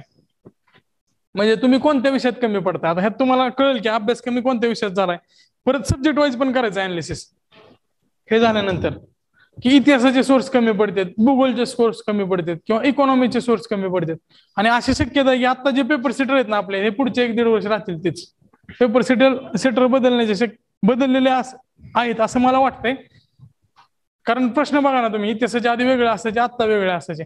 आणि सोर्सच्या मागे पळताना ना तुम्ही आधी बेसिक करून घ्या तुमचं चांगलं आहे, त्यानंतर ते वाचा. नाहीतर वॉइस विमो कोणतरी टाकतं ग्रुपवर, मग आपण 2 दिवस तेच वाचायला लागतो. तुमचे सोर्स आधी चांगले करून घ्या आणि ते सब्जेक्ट वाईज बघा. परत हा वेळ आहे तुमच्याकडे 15 दिवसाचा. त्याच्यानंतर आता अभ्यास कमी मध्ये हे झालं, सोर्सेस बरोबर आहेत का. त्यानंतर रिव्हिजन कमी पडले का चुकलंय, हा रिव्हिजन केला असता तर माझा बरोबर आला असता. तर ते प्रश्नपत्रिकेवर लिहायचे डायरेक्ट. तुम्ही म्हणजे टॅगिंग करायचं. जसं ते ठोकळा आणतो आपण, त्याच्यावर असतं 2014चा प्रश्न, 15चा प्रश्न, 16चा प्रश्न, सिग्रिगेट करतो ना. सिग्रिगेट करत बसू नका, त्या प्रश्नपत्रिकेच्या तिथंच पुढे लिहायला सुरुवात करा. हे जे पहिला प्रश्न असेल, दुसरा प्रश्न असेल, तिथंच अभ्यास कमी, सिली मिस्टेक, हे असं लिहा त्या प्रश्नपत्रिकेवर. 100च्या 100 प्रश्नाचं कॅटेगरायझेशन झालं पाहिजे. किती प्रश्नपत्रिका करायचे तुम्हाला, राज्यसेवा पूर्वचे आणि कंबाईन पूर्व दोन्ही दिले असते तर दोन्ही करायचे. एक दिवस अख्खा घालवा यात, तुम्हाला एकदम क्रिस्टल क्लिअर आयडिया होऊन जाईल तुमच्या स्वतःच्या परीक्षे संदर्भातला जो स्वभाव आहे त्याची. सगळं टॅगिंग करून घ्या पूर्ण प्रश्नपत्रिका आणि ते विषयानुसार सेग्रिगेट करा. आता तुम्हाला यातनं एक गोष्टी कळल्या, सोर्सेस कोणत्या आहेत, चुका कुठं होत्यात, कोणत्या अँगलवर होत्यात आणि काम कुठं करायला पाहिजे. आता यातनं तुम्हाला स्ट्रॉंग काय वीक काय हे समजेल. आता बाकीच्या वेळेस मी बऱ्याच वेळा सांगितलं की जीएसचे 4 पिलर असतात, इकॉनॉमिक्स, पॉलिटी, त्याच्यानंतर जिओग्राफी आणि करंट अफेअर, हे 4 विषय फिक्स आहेत. आता हिस्ट्री आलाय, आधी हिस्ट्रीला मार्क येत नव्हते. आता हिस्ट्री म्हणजे 5 पाय असे आहेत की 4 पाया ठिकाणी 5 पाय आहेत, त्याच्यावर तुम्ही कमांड मिळवू शकताय. येणारच आहेत त्यात मार्क, तुमचे मार्क जाणारच नाहीत त्यामध्ये. हे 5 विषय जर परफेक्ट असले ना तर जीएस मध्ये तुम्ही 120च्या पुढे मार्क मिळवू शकता 200 पैकी. आणि जीएस मध्ये 120 जर मार्क आले, आता मी जीएस शिकवतोय म्हणून जीएसचं सांगतोय, सीसॅट वाला मास्तर सांगेल सीसॅट मध्ये 150 मिळवा. पण शेवटी तुमच्यावर आहे, तिकडं त्याचं पण ऐका आणि माझं पण ऐका. ते सांगताना 150 मिळवा, तिकडे 150 मिळवा, इकडे 120 मिळवा. तुमचं काय जातंय 250-60च्या पुढे मार्क येतील ना तुम्हाला. तर दोन्हीवर काम करा तुम्ही. इकडे 120 आलेच पाहिजेत ऍट एनी कॉस्ट. आता हातात न सापडणारा सध्याच्या ह्याच्यानुसार विषय कोणता आहे, सायन्स, बरोबर आहे का. डॉक्टरला जरी बसवलं तरी ती पण कन्फ्युज होईल, त्याचं पण कन्फ्युजन होईल. म्हणजे समजा कुठले प्रश्न विचारले तर असे प्रश्न येत आहेत आपल्याला. तर सायन्स हातात नाही येणारा विषय. आणि विषयाचे जे प्रकार आहेत, म्हणजे काही विषय असतात त्याला आपण आधीपासून एनरिच केले पाहिजेत. मी आधीपासून सांगतोय की म्हणजे काही झाड असतात, आंब्याचं झाड, त्याला वाढवायला 5-6 वर्ष लागतात. ती कलमी आंबा सोडून द्या, तिथे एवढा बारका असला तरी त्याला आंबा लागलेला असतो नॉर्मल जनरल सेन्स मध्ये. हे विषय तसेच सायन्स आणि हिस्ट्रीचे. त्याला लहानपणा म्हणजे तुम्ही कधी 4थी, 5वी, 6वी, 10वीला कधी तर मास्तरकडनं ऐकलेलं असते आणि ते तुम्हाला तिथं आठवतंय. असं होतं हिस्ट्रीच्या बाबतीत असेल किंवा सायन्सच्या बाबतीत, तर त्या गोष्टी आधीपासून डेव्हलप केलेल्या आहेत आणि त्याच्यावर काम करणं गरजेचं आहे. ते सारखं सारखं वाचलं पाहिजे. आपण प्रिलिमचं बोलतोय, फक्त मी प्रिलिम सांगतोय मराठी इंग्लिश सोडून. तर मग त्याच्यावर तसं काम केलं पाहिजे हिस्ट्री आणि ह्याच्यावर. पण जे बाकीचे 4-5 विषय आहेत त्याच्यामध्ये करंट अफेअर आला, पॉलिटी आला, इकॉनॉमिक्स आला, ज्योग्राफी आला, ह्याला इंटेन्सिटी आत्ता महत्वाची असणार आहे तुमची 60 दिवसाची. ह्याला जास्त इंटेन्सिफाय करा आणि जे सोर्स वाचताय ना ते फिक्स वाचा, तेच परत वाचा. ह्याला जास्त इकडे तिकडे हलू नका. पॉलिटी जे केलंय ना त्या पुस्तकातलं तुमचं चुकलेलं नाही पाहिजे. आणि अभ्यासक्रमामध्ये जे तुम्ही टाकणार आहे ना तिथं आउट ऑफ द बॉक्स असा एक बॉक्स करा. हा प्रश्न आउट ऑफ द बॉक्स आहे. कधी जरी अभ्यास केला म्हणजे असे काय प्रश्न असतात की तुमच्याकडे एक पानावर लिहून दिलं ते पॅसेज कसे असतात, म्हणजे आता तुम्हाला वाचायला दिलं आणि परत प्रश्न सोडवायला दिलं तरी पण तुमचं चुकणार आहे. असे काय प्रश्न असणार आहेत ना, त्याचे किती जण मागे पळून काहीच उपयोग होणार नाही. काय आकडेवारीचे अनालिटिकल प्रश्न असतील तुम्ही आधी जर वाचले तरी पण ते उत्तर बरोबर येणार, तर ते आउट ऑफ द बॉक्स मध्ये पण टाका. आणि आउट ऑफ द बॉक्स 100 पैकी किती प्रश्न आहेत ते बघा. आता 100 पैकी आहे ना समजा 12 असले आउट ऑफ द बॉक्स, तर पेपर आपला 88 मार्काचा आहे आणि 88 पैकी आपल्याला बरोबर किती आणायचे, 65 ते 70 बरोबर आणायचे. 65 जरी बरोबर आणाल तुम्ही तरी 120 मार्क येणार आहेत तुम्हाला. टार्गेट किती आहे तुमचं, 88 पैकी 65. 12 प्रश्न आउट ऑफ द बॉक्स आहेत ते सोडून द्या. 12 प्रश्नाला काय 1 to 4 नाही, ते आपलं म्हणजे माझी टेक्निक वापरा, म्हणजे ती जास्त रिकमेंड करतो मी 1 to 4 पेक्षा. मग अशी सांगितलेले ते 3-4 मार्क तरी येतील. बरोबर आहे का? तर ते तसं करू शकताय. आणि आउट ऑफ द बॉक्स बाजूला काढायचे, तिन्ही प्रश्नपत्रिकेचे काढायचे, म्हणजे आपल्याला समजेल की आपल्या सोर्सचे पूर्ण आउट ऑफ द बॉक्स आहेत. हे झालं. आता इथपर्यंत आपण व्यवस्थित अनालिसिस केलं. आता पेपरचं अनालिसिस झालं मागच्या 3 प्रश्नपत्रिकेचं. आणि जर शक्य असेल ना तर तुम्ही एकमेकाशी पण डिस्कस करा तुमचं झाल्यानंतर. तुमच्या चुका आहेत ते दुसऱ्याला सांगा. सांगितल्यानंतर आपल्याला जास्त अजून लक्षात राहतं. हा, मित्र मैत्रिणी तुमच्या जवळचा जो गोष्ट आहे जो तुमचं ऐकून घेऊ शकते त्याला सांगा.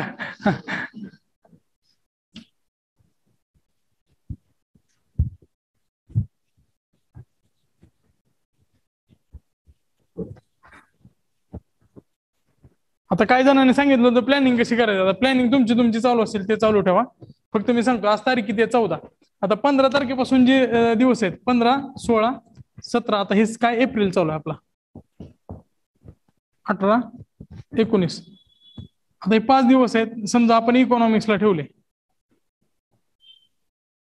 आता इकॉनॉमिक्स वाचताना आता विषयानुसार पण सांगतोय प्लॅनिंग आणि सोबत विषय. आता इकॉनॉमिक्स करताना ना मित्रांनो टॉपिक कोणते करायचे. सुरुवातीचा जो भारतीय अर्थव्यवस्था, म्हणजे आता मी देसले सरांच्या पुस्तकानुसार सांगतोय, बरेच जण देसले सरांचं पुस्तक वाचत असतील. त्यानंतर राष्ट्रीय उत्पन्न. आता हे करताना ना फक्त टॉपिक वाचायचं नाही, त्याच्या आधीची थिअरी आणि हे सुद्धा करायचे. आता ते मध्ये मी 2 दिवसाची रिव्हिजन बॅच घेतली होती, त्याच्यामध्ये थिअरीज सगळ्या घेतल्यात बऱ्यापैकी. थिअरीजवर पण लक्ष द्या, कारण आताचा जो इकॉनॉमिक्सचा पेपर आहे त्याचा अप्रोच आहे तो अॅनालिटिकल जास्त आहे. आणि जर समजा तुम्ही इंग्लिशमध्ये करत असाल तर मॅक्रो इकॉनॉमिक्सची एनसीईआरटी वाचली असेल 11वीची. कन्सेप्ट जर समजत नसतील देसले सरांचे तर इंग्लिश करत असतील, मराठी करत असतील तर 100% समजणार तुम्हाला. तर मॅक्रो इकॉनॉमिक्सची एनसीईआरटी एकदा बघून घ्या. जर तुम्ही इंग्लिश करत असाल 11वीची मॅक्रो इकॉनॉमिक्सची एनसीईआरटी. आपल्याला मायक्रो इकॉनॉमिक्स नाही, फक्त मॅक्रो इकॉनॉमिक्स आपल्या सिलेबसला आहे. तर ते मॅक्रो इकॉनॉमिक्सची एनसीईआरटी बघून घ्या. दुसरं देसले सरांचं पुस्तक व्यवस्थित करता येतं तेच चांगलं करा. कोळंबे सरांचं करत असेल तरी पण देसले सरांचं करा, कारण आता ते अपडेट झालेलं पुस्तक आहे. देसले सरांच्या पुस्तकात बऱ्यापैकी प्रश्न येत आहेत. का सरांनी कुणाला ट्रॅक केलेलं आहे ते वायसीएम वगैरे सगळं बोगस आहे, पोरं टाकतात ना त्याच्यावर. मी तुम्हाला असे प्रश्न दत्तन सुंदरम मधले डायरेक्ट दाखवू शकतो यावेळेसच्या मेन्सचे वगैरे. लाईन तशीच्या तशी आहे, म्हणजे जे त्यांनी 1, 2, 3, 4 दिले ना अ ब कड, त्यातले 4च्या 4 ऑप्शन तिकडे टाकलेले. किंवा तो केरोसिनचा प्रश्न होता मेन्सला आलेला. आंध्र प्रदेश राज्याने फूड कुपन स्कीम सुरू केली, ती कशासाठी होती तर तिथं केरोसिन आणि तांदूळ असं दिलं होतं. पण त्यांनी विचारताना ते राज्याने सुरू केले असं नाही विचारलं, तर कशासाठी सुरू केलं विचारलं होतं. मी गोल केलं ते आंध्र प्रदेशला दत्तन सुंदरम मध्ये. दत्तन सुंदरम जर वाचायचं असेल तर मग कुठलं वाचायचं, पॉवर्टी वाचायचं आणि ऍग्रिकल्चर वाचायचं, 2च टॉपिक करायचे जर करायचे असतील तर.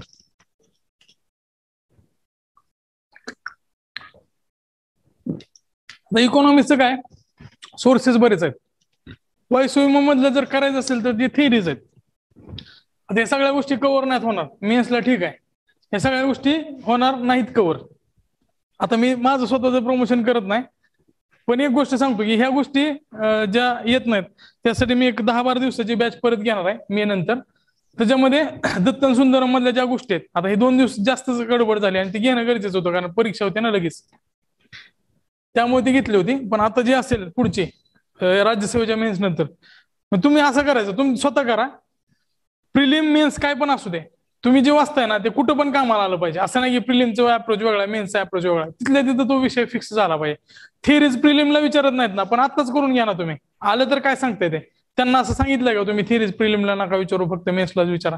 किंवा त्यांना असं सांगितलं का HRD चे प्रश्न तुम्ही प्रिलिमला नका विचारू? आणि जमलं तर आहे ना, म्हणजे माझा विषय म्हणून सांगत नाही मी, पण HRDचा जो पार्ट आहे, आता HRD आणि HR 2 पार्ट आहेत, बरोबर आहे का? HRDचे जे 5 टॉपिक आहेत ते वाचून घ्यायचा प्रयत्न करा. काय माझ्या पुस्तकात मी टाकताना ना ते प्रिलिमच्या अप्रोचनं सुद्धा टाकलेले आहेत. HRDचे जे 5 टॉपिक आहेत त्याच्यामध्ये पहिला टॉपिक HRD इन इंडिया, लोकसंख्या, तुम्हाला 2-3 ठिकाणी लागतो. आपल्या 2-3 ठिकाणी प्रिलिमच्या सिलेबसमध्ये त्याचा उल्लेख आहे. दुसरा टॉपिक आहे शिक्षण. शिक्षण हा 60 मार्काला मेन्सला आहे आणि प्रिलिमला दरवर्षी 1 ते 2 प्रश्न येत आहेत. आणि समजा तुम्हाला लईच लोड आला ना तर त्यातलं फक्त पॉलिसी वाचा. 2020 ची पॉलिसी मी एकदम डिटेलमध्ये टाकलेली आहे. IP सरांचं सक्सेस अकॅडमीचं पुस्तक. 2020 ची जी एज्युकेशन पॉलिसी आहे त्याच्यावर शक्यता यायचं प्रश्न यावेळेस. स्कूल बॅक पॉलिसी आणि एज्युकेशन पॉलिसी करंट मध्ये पण आहेत ते, आणि त्याचे बुस्टर आहेत ते पण व्यवस्थित बघा, ते करंटला आहेत. त्याच्यानंतर व्यावसायिक शिक्षण आणि त्याच्या पुढचा जो पार्ट आहे आरोग्याचा, आरोग्याला यावेळेस कंबाईनला प्रश्न आला होता, बरोबर आहे का? कंबाईनला 2 प्रश्न होते आरोग्यावर. आणि ग्रामीण विकास, ग्रामीण विकास तर कोर आहे, आपल्याला सगळ्यात जास्त काम ग्रामीण विकासावर करायचंय. तर एवढं टॉपिक तरी बघून घ्या, 2 वेळा तर वाचून घ्या, त्याचा मेन्सला पण फायदा होईल. आणि आता प्रिलिमला पण गेल्या वर्षी 8 प्रश्न आले होते प्रिलिमला, तर ते इकडे पण सापडतात. पण त्यातले 3-4 प्रश्न आहेत ते कोर HRD मधले होते, कोर HRD मधले, तर ते तिकडे सापडणार आहेत तुम्हाला. जसं की ते मंत्रालयाचा प्रश्न होता, आरोग्य मंत्रालय, ते तिकडचे कोर आहेत. तर त्याचा तसा फायदा होईल. जर वेळ मिळाला 3-4 दिवस आहेतच, 65 दिवस मधले 3 दिवस द्या, व्यवस्थित करून घ्या ते. आणि माझं पुस्तक विकलं जावं यासाठी करत सांगत नाही मी, तुमच्या मित्राचं घ्या जर तुम्ही ह्यांचा अभ्यास करत असेल तर. तेवढे 2-4 टॉपिक वाचा तुम्ही स्वतःच घेण्यापेक्षा. हे झालं इकॉनॉमिक्सचं. इकॉनॉमिक्स मध्ये पुढचे कोणते टॉपिक करायचे? सार्वजनिक वित्तपर्यंत आला, कर रचनापर्यंत आला, हे टॉपिक सलग आहेत. त्यातला जो महागाई आहे, महागाईच्या आधीचा जो चलन व्यवस्था आहे, म्हणजे त्यामध्ये त्यांनी सांगितलं ना कधी रुपया आला, कधी नोट गेली, त्यातलं फक्त कधी आला गेला एवढंच लक्षात ठेवायचं. ते पूर्ण इतिहास लक्षात ठेवायचं. आपल्याला काय सिलेबसला महागाई आहे, मेन्सला पण महागाई आहे, इन्फ्लेशन आहे, तो व्यवस्थित करा. आणि त्यातला जो भांडवली बाजार आणि वित्तीय बाजार आहे, ते नाणे बाजार आणि वित्तीय बाजार, ते पण बँकिंग नाही करायचं, बँकिंग नाहीच आपल्याला. फक्त ते शेवटच्या संस्था आहेत, क्रेडिट रेटिंग एजन्सी वगैरे आणि सहकार, तेवढाच करायचा त्या टॉपिक मधला. सहकार, क्रेडिट रेटिंग एजन्सी एवढंच करायचं फक्त, ज्या संस्था आहेत. तो बँका सगळ्या करत बसायचं नाही, ते आपल्या सिलेबसला नाही. बँकेवर प्रश्न कुठून येत आहेत तर करंट अफेअर मधून येत आहेत. त्यामुळे तो जो मोठा टॉपिक आहे वित्तीय बाजार आणि भांडवली बाजार, त्याच्या फक्त सुरुवातीच्या कन्सेप्ट आणि शेवटचं करा. ती क्रेडिट रेटिंग एजन्सी वगैरे 2-3 पानात आहेत ना, क्रिसी लिकरा, तर तेवढं करा. आणि सहकारी संस्था बघा, बाकी ते करायची गरज नाही. कर रचनापर्यंत झालं. परकीय व्यापारामधले आहेत ना फक्त जे टॉपचे 3 देश आहेत, म्हणजे त्यामध्ये निर्यात आयात आणि जे वस्तू आहेत, जास्त निर्यात होणार आहे आयात होणार आहे, हे सगळं करंट अफेअर मध्ये पण भेटते तुम्हाला. तेवढं जो इम्पॉर्टंट आहे परकीय व्यापारामध्ये.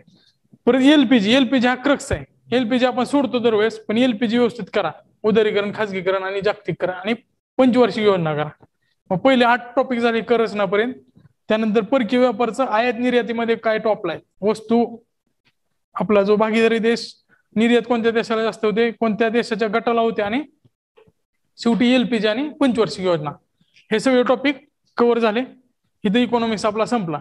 इकॉनॉमिक्सला एवढे टॉपिक आहेत, मधला उद्योग, पायाभूत सुविधा वगैरे नाही आपल्याला. त्याच्यानंतर आपण पुढचे दिवस दिले 20, 21, 22, 23 आणि 24. आता हे 5 दिवस जास्त होते खरं तर. इतिहासाला 4 दिवस ठीक आहेत, आपण 5 देऊ. 1 दिवस एक्स्ट्रा रिव्हिजनला दिलेला आहे. आता हा पण जो दिवस आहे ना तो रिव्हिजनला आहे, हा पण दिवस रिव्हिजनला आहे. त्याला गोल्ड करून ठेवलंय, त्याला रिव्हिजनलाच ठेवा. आणि अजून एक दुसरी पद्धत आहे रिव्हिजनची, ती सगळ्यात जास्त इफेक्टिव्ह आहे.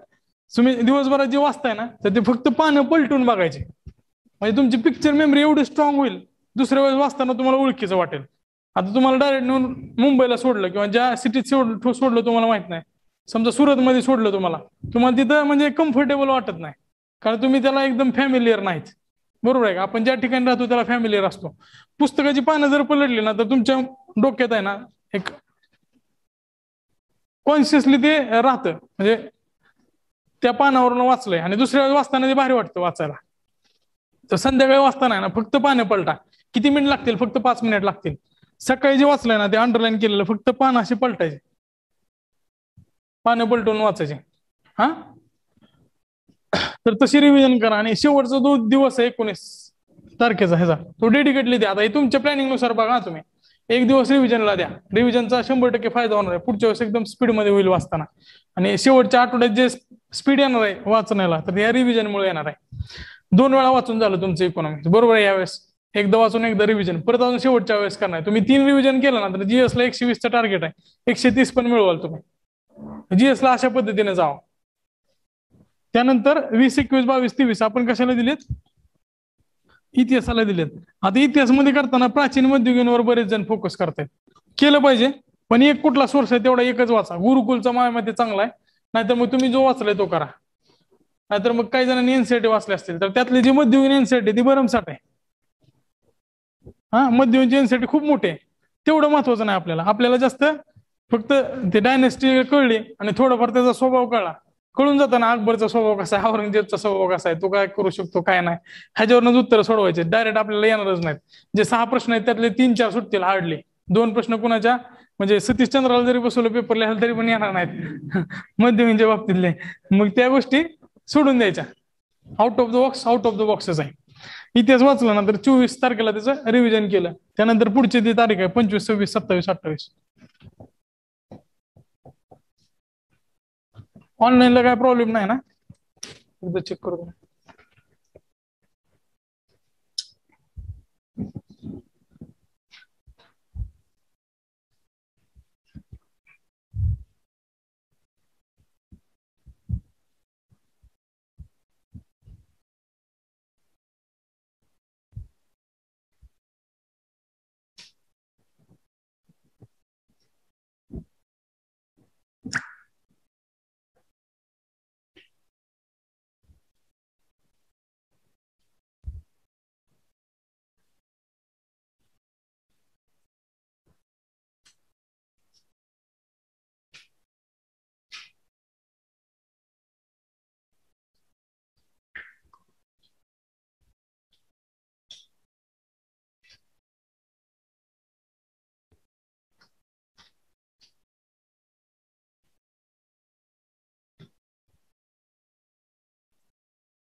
इतिहासापर्यंत आलो आता आपण.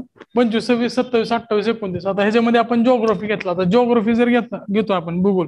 आता भूगोलमध्ये करताना आहे ना महाराष्ट्राच्या भूगोलवर 2 ते 3 प्रश्न आलेले आहेत. 2, 3, 4. आता प्रिलिम मध्ये फोकस करताना आहे ना जास्त फोकस फिजिकल जिओग्राफीवर असतं, बरोबर आहे का? प्राकृतिक भूगोल आणि त्याच्यानंतर मग भारताचा भूगोल. आता हे आपल्याला मेन्सला कमी लागणार, मेन्सला नाही जगाचा भूगोल वगैरे, तरी पण एक कुठला तर सोर्स आहे त्याच्यामधनं चांगलं करा. जगाचा भूगोल वगैरे आहे ना, भूगोल व पर्यावरण 34 पुस्तकात पण चांगला दिलेला आहे. तुम्ही जर जी लिओंग वाचला असेल युपीएससी करणार तर ते वाचा. पण त्याच्यानंतर ते तारे वगैरे सगळ्या गोष्टी त्यात चांगल्या दिलेल्या आहेत. फक्त खंड वगैरे दिलेला नाही तुम्हाला चांगलं तिथं, मग तुम्हाला परत अजून स्टेट बोर्डकडे जावं लागतं. त्यापेक्षा एकच सोर्स चांगला ठेवा. त्याच्यामध्ये तुम्हाला फिजिकल जिओग्राफीमध्ये लँड फॉर्म्स पण माहित पाहिजेत आणि जगाचा जो खंडाचा आहे थोडंफार जी रचना आहे ती पण माहित पाहिजे. आजूबाजूचा मॅप रिडिंग टाइमपासला करायचं. परत जगाचा करून तुम्हाला फक्त प्रीला फायदा होणार आहे, मेसला तुम्हाला भारताचा आणि महाराष्ट्राचा आहे. तर मॅप रिडिंग एक चांगली असली पाहिजे. मॅप रिडिंग करताना आपण मॅप लावलेला असतं समोर, जिंदगीत कधी बघत नाही, 5 वर्ष तिथं समोर असते ते, पण ते लावून काय उपयोग होत नाही त्याचा. फक्त ते शो साठी चांगला आहे. कुठला तर पोर्ट्रेट लावण्याच्या ऐवजी मॅप लावलाय आपण. मॅप रिडिंग हातातच घेऊन होतो आपल्या कधी पण, बरोबर आहे का? एक अर्धा 1 तास बघायचं, भारताचे मॅप बघायचे चांगला, कुठला तरी एक चांगला घ्या, ॲटलास, ऑक्सफर्ड घ्या. त्यानंतर तो कुठला अजून स्टुडंट ॲटलास, ओरिएंट ब्लॅकस्टोनचा तो घ्या, किंवा मग नवनीतचा घ्या जर मराठी जास्त चांगलं समजत असेल तर. नवनीतचा पण आहे. तर ते नकाशे बघत राहा. नकाशाचा फायदा लॉंग टर्म मध्ये आंब्याच्या झाडासारखा, कधी ना कधी ते 1-2 आंबे देतेच. म्हणजे जर गावरान आंबा असेल तर त्याला फिक्स लागतंच, रोग पडण्याची शक्यता कमी असते. तर त्यामुळं ह्याचा फायदा होणारच आहे. लॉंग टर्म मध्ये नकाशा रिडिंगचा फायदा होणार आहे. आता भूगोल करताना महाराष्ट्राचा भूगोल, भारताचा भूगोल आणि जगाचा भूगोल एकच सोर्स पाहिजे. त्यामध्ये सोर्स वेगवेगळे बदलू नका. माझ्यामध्ये दीपस्तंभ महाराष्ट्राचा भूगोल बेस्ट आहे, भारताचा भूगोल पण दीपस्तंभचा चांगला आहे. ते दोन्ही चांगलं करा. पण फिजिकल जिओग्राफी जे आणि लँडफॉर्म्स वगैरे सगळे ते भूगोल आणि पर्यावरण. आता भूगोल व पर्यावरण करण्यापेक्षा भूगोल व कृषीमध्ये पण या गोष्टी दिलेल्या आहेत, तिथूनच करा. मेन्सला परत कंटिन्यू करता येईल. ते पुस्तक फॅमिलियर होऊन जाईल. भूगोल व कृषी नावाचं जे पुस्तक आहे त्यातनं हे पाठ करून घ्या लँडफॉर्मचा वगैरे, ते सोपं जाईल. किंवा मग जगाचं वगैरे भूगोल व पर्यावरण मध्ये दिलेलं आहे. किंवा मग आपले जे स्टेट बोर्ड आहे त्याच्यामध्ये पण सगळ्या खंडाची माहिती आहे. ते जनरल माहिती असू द्या. सगळ्यात हायएस्ट पीक कोणतं आहे, पीक म्हणजे ते शिखर. त्यानंतर मग कोणतं मैदान कुठं आहे, कोणतं प्लॅटो कुठं आहे हे सगळं, किंवा कोणते जे गवताचे मैदान आहे ते कुठं कुठं आहेत हे सगळं तुम्हाला ते माहित पाहिजे. मॅप रिडिंगनं पण होऊन जाईल. आणि भूगोल करताना परत अजून शेवटचा जो दिवस आहे, आता ह्यातला 25 जो दिवस आहे तो महाराष्ट्राच्या भूगोलला द्या. एवढं काही जास्त द्यायची गरज नाही. महाराष्ट्राचा भूगोल एका दिवसात कव्हर करून टाका. 25-27 ते फिजिकल जिओग्राफी जगाचा भूगोल वगैरे सगळ्याला द्या. आणि 27-28 हे 2 दिवस आहेत. सॉरी, इथं 25 एक दिवस बास आहे प्राकृतिक भूगोलला. त्यानंतर 27-28 आहे ते भारताच्या भूगोलला द्या. भारताचा भूगोल एकदम जास्त डिटेलमध्ये होईल. खनिज वगैरे सगळं करायचं आहे ना त्यामध्ये तुम्हाला पर्यटनापर्यंत. आणि 29 जी तारीख आहे ते परत कशाला असणार आहे. आता ह्याच्यामध्ये भूगोलमध्ये काय गोष्टी रिपीट होत आहेत. भारताचं भूगोल करताना तुम्ही एन्व्हायरमेंटचं जे सगळं जे म्हणजे अभयारण्य वगैरे सगळं बघणारच आहेत. नॅशनल पार्क आणि सँक्च्युरी हे सगळं तिथं कव्हर होऊन जाईल. दोन्हीकडे होणार आहे. एकदमच एकाच ठिकाणी अभ्यास करा दोन्हीच. परत तिकडे पर्यावरण मध्ये रिपीट करायचं नाही. आता हे झालंय. आणि एक दिवस आहे ना फक्त एकच दिवस एन्व्हायरमेंटला द्या. 4 ते 5 प्रश्न आहे. 3च घटक आहेत त्यामध्ये. इकोलॉजी, त्याच्यानंतर ते आता मी सांगितलेलं भूगोलमध्ये रिपीट होणारा जो पार्ट आहे, आणि शेवटचं काय ते प्रदूषण आणि संस्था. हे सगळं एका दिवसात होऊन जाईल. एन्व्हायरमेंट पर्यंत आलो. त्याच्यानंतर 1 तारीख ते 5 तारीख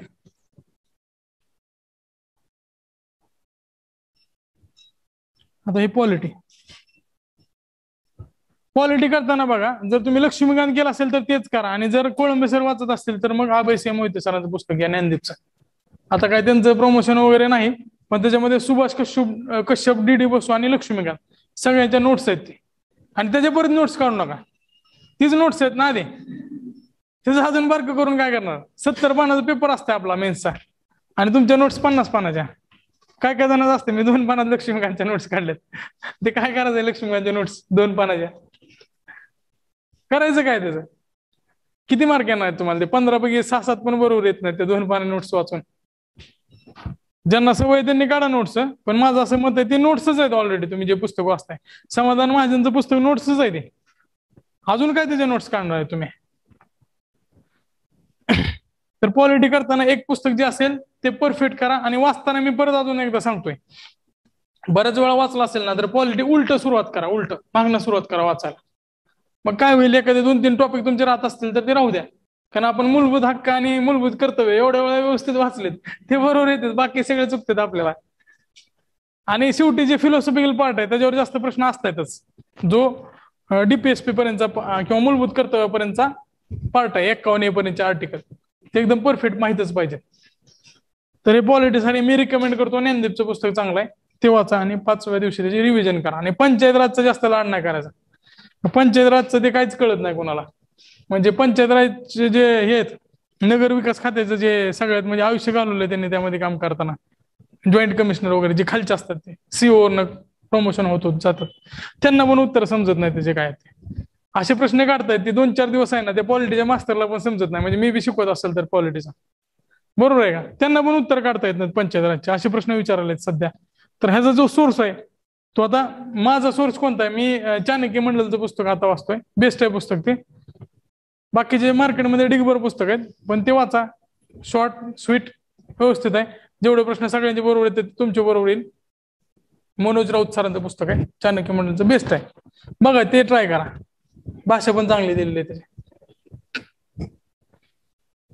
पॉलिटी केलं, 5व्या दिवशी त्याचं रिवाइज केलं.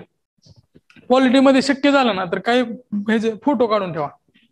फोटो तुमच्या फावल्या वेळात किंवा इकडे तिकडे जाताना ते बघायला.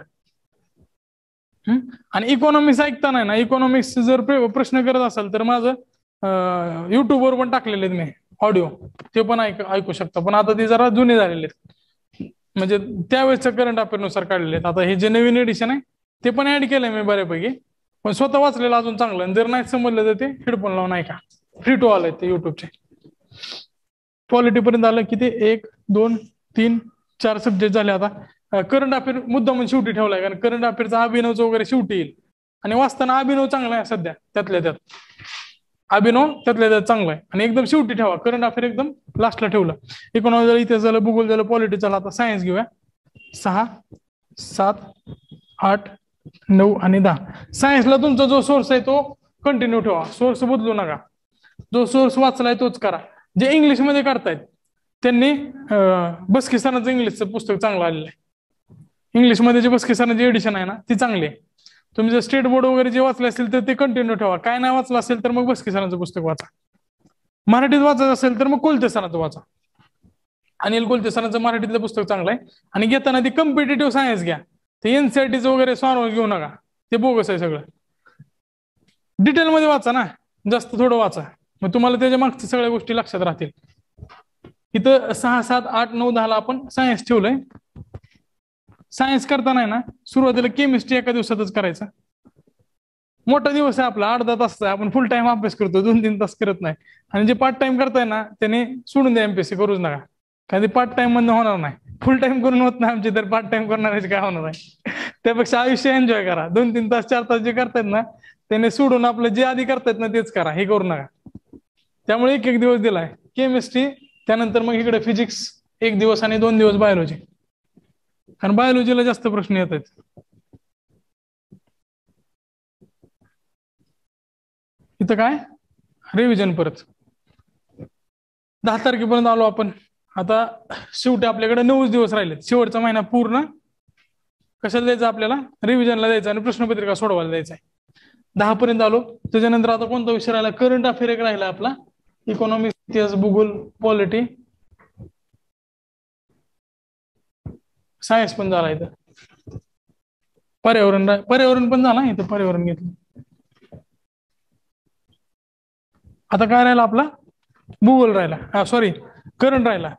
आता करंटचं जे येईल मासिक ते 11 ते 13, 3 दिवस बास आहेत करंटला. 11 ते 13 काय करायचं, काय झालं, हा पुढचे काय म्हणलात,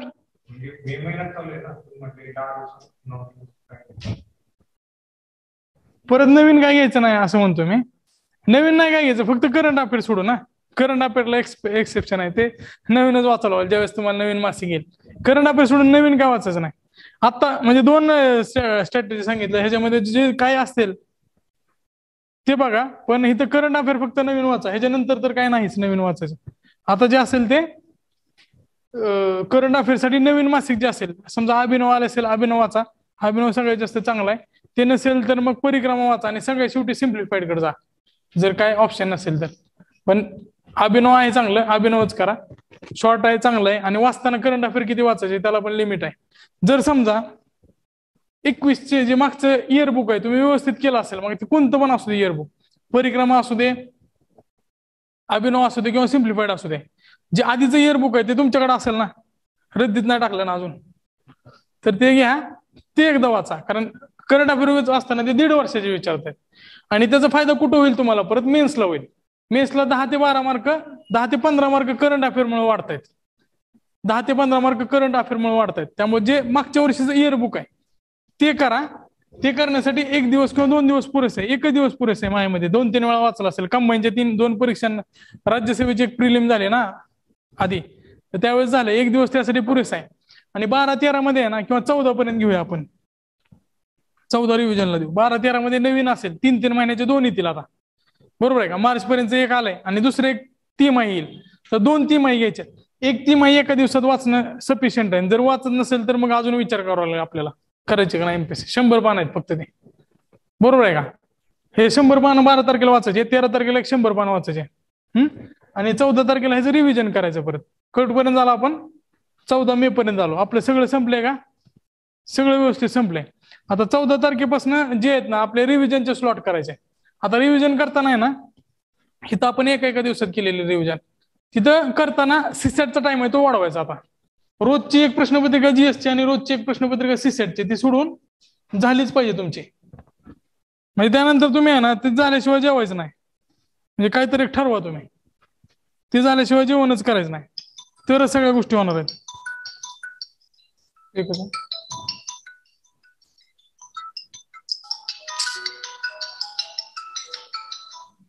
हा सर बोला की. एकच मिनिट.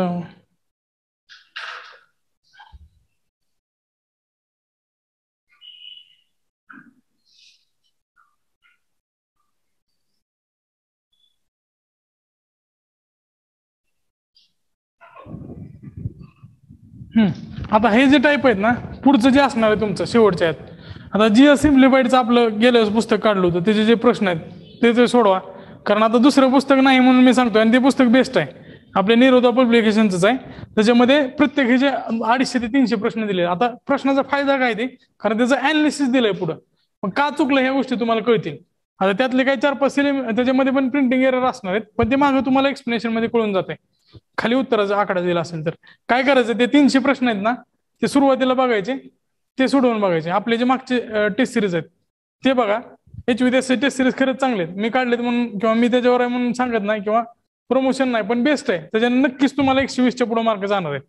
त्यानंतर आपली टेस्ट सिरीज पण इथे वर्गात चालू होणार आहे, तिथं तुम्ही वर्गात जाऊन द्या. मग दुसरे कुठले असेल तर ती पण देऊ शकता तुम्ही जे वर्गात असेल ते. पण एक ऑप्शन सांगालोय मी तुम्हाला, त्याचं डिस्कशन वगैरे होणार आहे, ते डिस्कशन व्यवस्थित ऐका. म्हणजे तुमचे जे पुढचे असणारे दिवस त्यातला एक दिवस तुम्ही फक्त त्या गोष्टीसाठी द्यायचा आहे. आता तुमच्या आठवड्यात किती दिवस आहेत तुमच्याकडे, सगळ्याकडे 7च असतात, तुमच्याकडे 6 आहेत. एक दिवस तुम्ही कुठे दिलाय, टेस्ट सिरीजला दिला, आणि ते एकदम आयोगाच्या ह्याच्यानुसारच द्या. मग तुम्हाला ज्या काय चुका करायच्या त्या तिथं तुम्ही इलिमिनेट करत जा, रेटिफाय करत जा, आणि शून्य होणार नाहीत चुका काय राहणारच आहेत, पण मिनिमाइज होऊन जातील चुका. तर ते तसं करायचंय. त्यानंतर सीसेटचं जे आपलं पुस्तक आहे म्हणजे मागचं आयोगाचं पुस्तक दिलेलं आहे आपण. आता मी माझं आपल्या जे पुस्तक सांगितलं, बाकीची पण पुस्तकं सांगितलेत तुम्हाला, पण त्याच्यामध्ये अभिषेक ठिगळे सरांचं आपलं निरोधाचं पब्लिकेशन आहे, त्या पुस्तकात मागचे सगळे प्रश्न दिलेले आहेत. म्हणजे आयोगाचे मागचे जे 2000 म्हणजे 10 ते 12 वर्षाचे प्रश्न आहेत त्यात. म्हणजे जर PSI ची प्रश्नपत्रिका असेल तर त्याचा आकडा पण तो सेम ठेवलेला आहे. मग तुम्ही काय होईल की आयोगाचे प्रश्न सगळे तुमच्या हाताखाली जातील. कारण जे सीसेटचा पेपर सेट करणार आहेत ते बुद्धिमत्ता चाचणी सेट करताना काय करणार आहेत, आयोगाची प्रश्नपत्रिका घेऊन त्यात आकडे थोडेफार बदलून तसेच प्रश्न येतात, रिपीट होत आहेत. आणि आपलं टार्गेट काय असणार आहे सीसेटचं, जे 5 प्रश्न डिसिजन मेकिंग राहिलं 75चे जे 25 प्रश्न आहेत, 25 पैकी 17 ते 18 बरोबर आणायचं हे टार्गेट असणार आहे आपलं. बरोबर आहे का, 18 प्रश्न बरोबर आणायचं. आणि तुम्ही जर ते सोडवलेले प्रश्न आले असतील तर मग तुमचा स्पीड वाढणार आहे ना सोडवायचा. त्यामुळे जे निळं पुस्तक आहे आपल्या निरोधा पब्लिकेशनचं, त्यातले प्रत्येक गणित तुमचं सोडून झालं पाहिजे. आयोगाच्या पॅटर्ननुसारच आहे. आयोगाच्या सगळ्या प्रश्नपत्रिका आहेत, आयोगाच्या सगळ्या प्रश्नपत्रिका सोडवून होतील. त्यानंतर टेस्ट सिरीज कोणते पण असू द्या, ते शेवटच्या एक 10 दिवसात आहे ना आयोगाचे जे सीसेटचे पेपर आहेत ते सोडवायचे परत. आयोगाचा पॅटर्न आपल्या डोक्यात बसला पाहिजे. काय जण म्हणतात की माझे पाठ झाले ते वाचले, कुणाचं पाठ होत नसते ते. बरोबर आहे का, प्रत्येक पेपरच्या आधी सोडवतो आपण, पण ते थिंकिंग बघा ना त्यांची काय. आणि थिंकिंग बघताना ना काय प्रश्न एक्सेप्शनल आहेत ते सोडून द्या, त्याच्यानुसार आपलं लॉजिक चेंज करू नका. डिसिजन मेकिंगचा प्रश्न होता, तो ट्रॅफिक पोलीसवाल्याने अडवला तर त्याला सोडून देईल. आता ते चुकीचं आहे तर चुकीचं आहे, बरोबर आहे का. आता पुढच्या तो जर प्रश्न आला तरी चुकला तरी मी उत्तर त्याचं तीच लिहिणार आहे, कारण माझं लॉजिक बदललं तर जास्त नुकसान आहे ना. 10 पैकी 2 प्रश्न अशा चुकीच्या लॉजिकमुळे चुकतील, मग तुम्ही लॉजिक बदललं तर ते 8 चुकतील ना तुमचे. 8 बरोबर आणा, 2 जाऊ द्या, 2 MPSC ला सोडा, रद्द होणार आहे ते परत. तर तसं लॉजिक ठेवायचं. आणि रोजचे 4 तास आहेत परत ते सीसेटला द्यायचे रिव्हिजनच्या वेळेस. तुम्ही जे 10 तास अभ्यास करणार 6 ते 8 तास जीएसचा अभ्यास करायचा आणि 4 तास सीसेटचा द्यायचा. 4 तासामधले 2 तास प्रश्नपत्रिका सोडवायची आणि 6 तास जीएसच्या रिव्हिजन मधले 2 तास जीएसची. आता 2 तास लागत नाहीत, 1 ते सव्वा तासाचा जीएसची प्रश्नपत्रिका होते तुमची सोडून, बरोबर आहे. आणि जे राहणार टाइम त्याचं अनालिसिस साठी द्या. आता आपल्या टेस्ट सिरीज आहे ती पोस्टल पण आहे किंवा इकडे पण भेटून जातील तुम्हाला सगळ्या टेस्ट. त्यासोबतच आता इथं जे देणार असते ते वर्गात देण्याचा प्रयत्न करा. वर्गात देणं वेगळंच आहे, आपण प्रयत्न करतोय बायलिंग्वल काढायचे, वर्गात द्या. वर्गात दिलेला वेगळा फायदा होणार आहे. आणि तुम्ही स्वतः सोडवताना सुद्धा प्रश्न सोडवा, बाकीचे कोणते पण टेस्ट सिरीज असू द्या त्या आणून सोडवा. जास्तीत जास्त त्याची प्रॅक्टिस करा, त्याचा फायदा होऊन जाईल. तर हे शेवटचं झालं. आता फक्त मी शेवटचा आठवडा सांगतो. शेवटचा आठवडा रिव्हिजन करताना ना तर उलट ठेवायचे दिवस. आता डायरेक्ट आपण शेवटच्या आठवड्यावर घेऊ. रविवारी आपली परीक्षा आहे.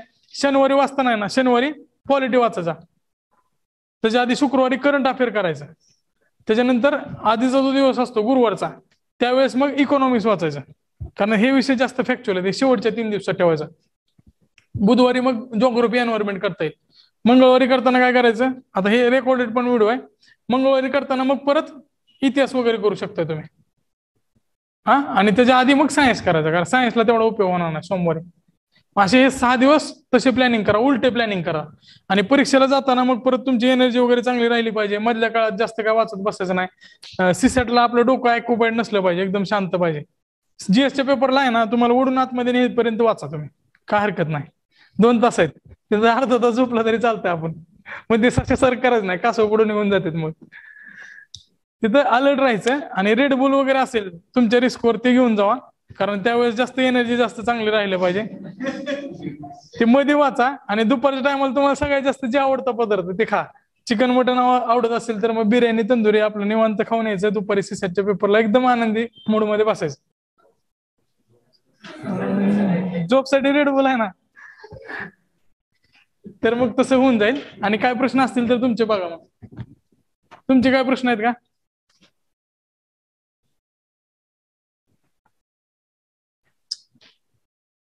हाय का कोणाचा काय प्रश्न आहे?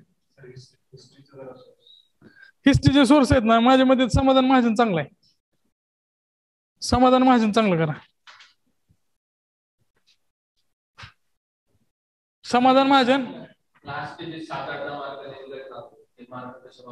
ठीक आहे. आपण त्यासाठी सुरुवातीचा टाइम घेतला. ते अनालिसिस तुम्हाला तुमचं कळेल सगळं. तुम्ही न बघितलेला तुमचा चेहरा तुम्हाला दिसेल.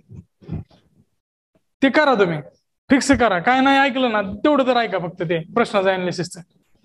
तुमच्यापेक्षा म्हणजे काही जणांपेक्षा कमी दिले असतील मी परीक्षा, काही जणांपेक्षा जास्त दिले असतील, पण अनालिसिस चांगलं केलेलं आहे. तर आता आपण थांबूया. थँक्यू.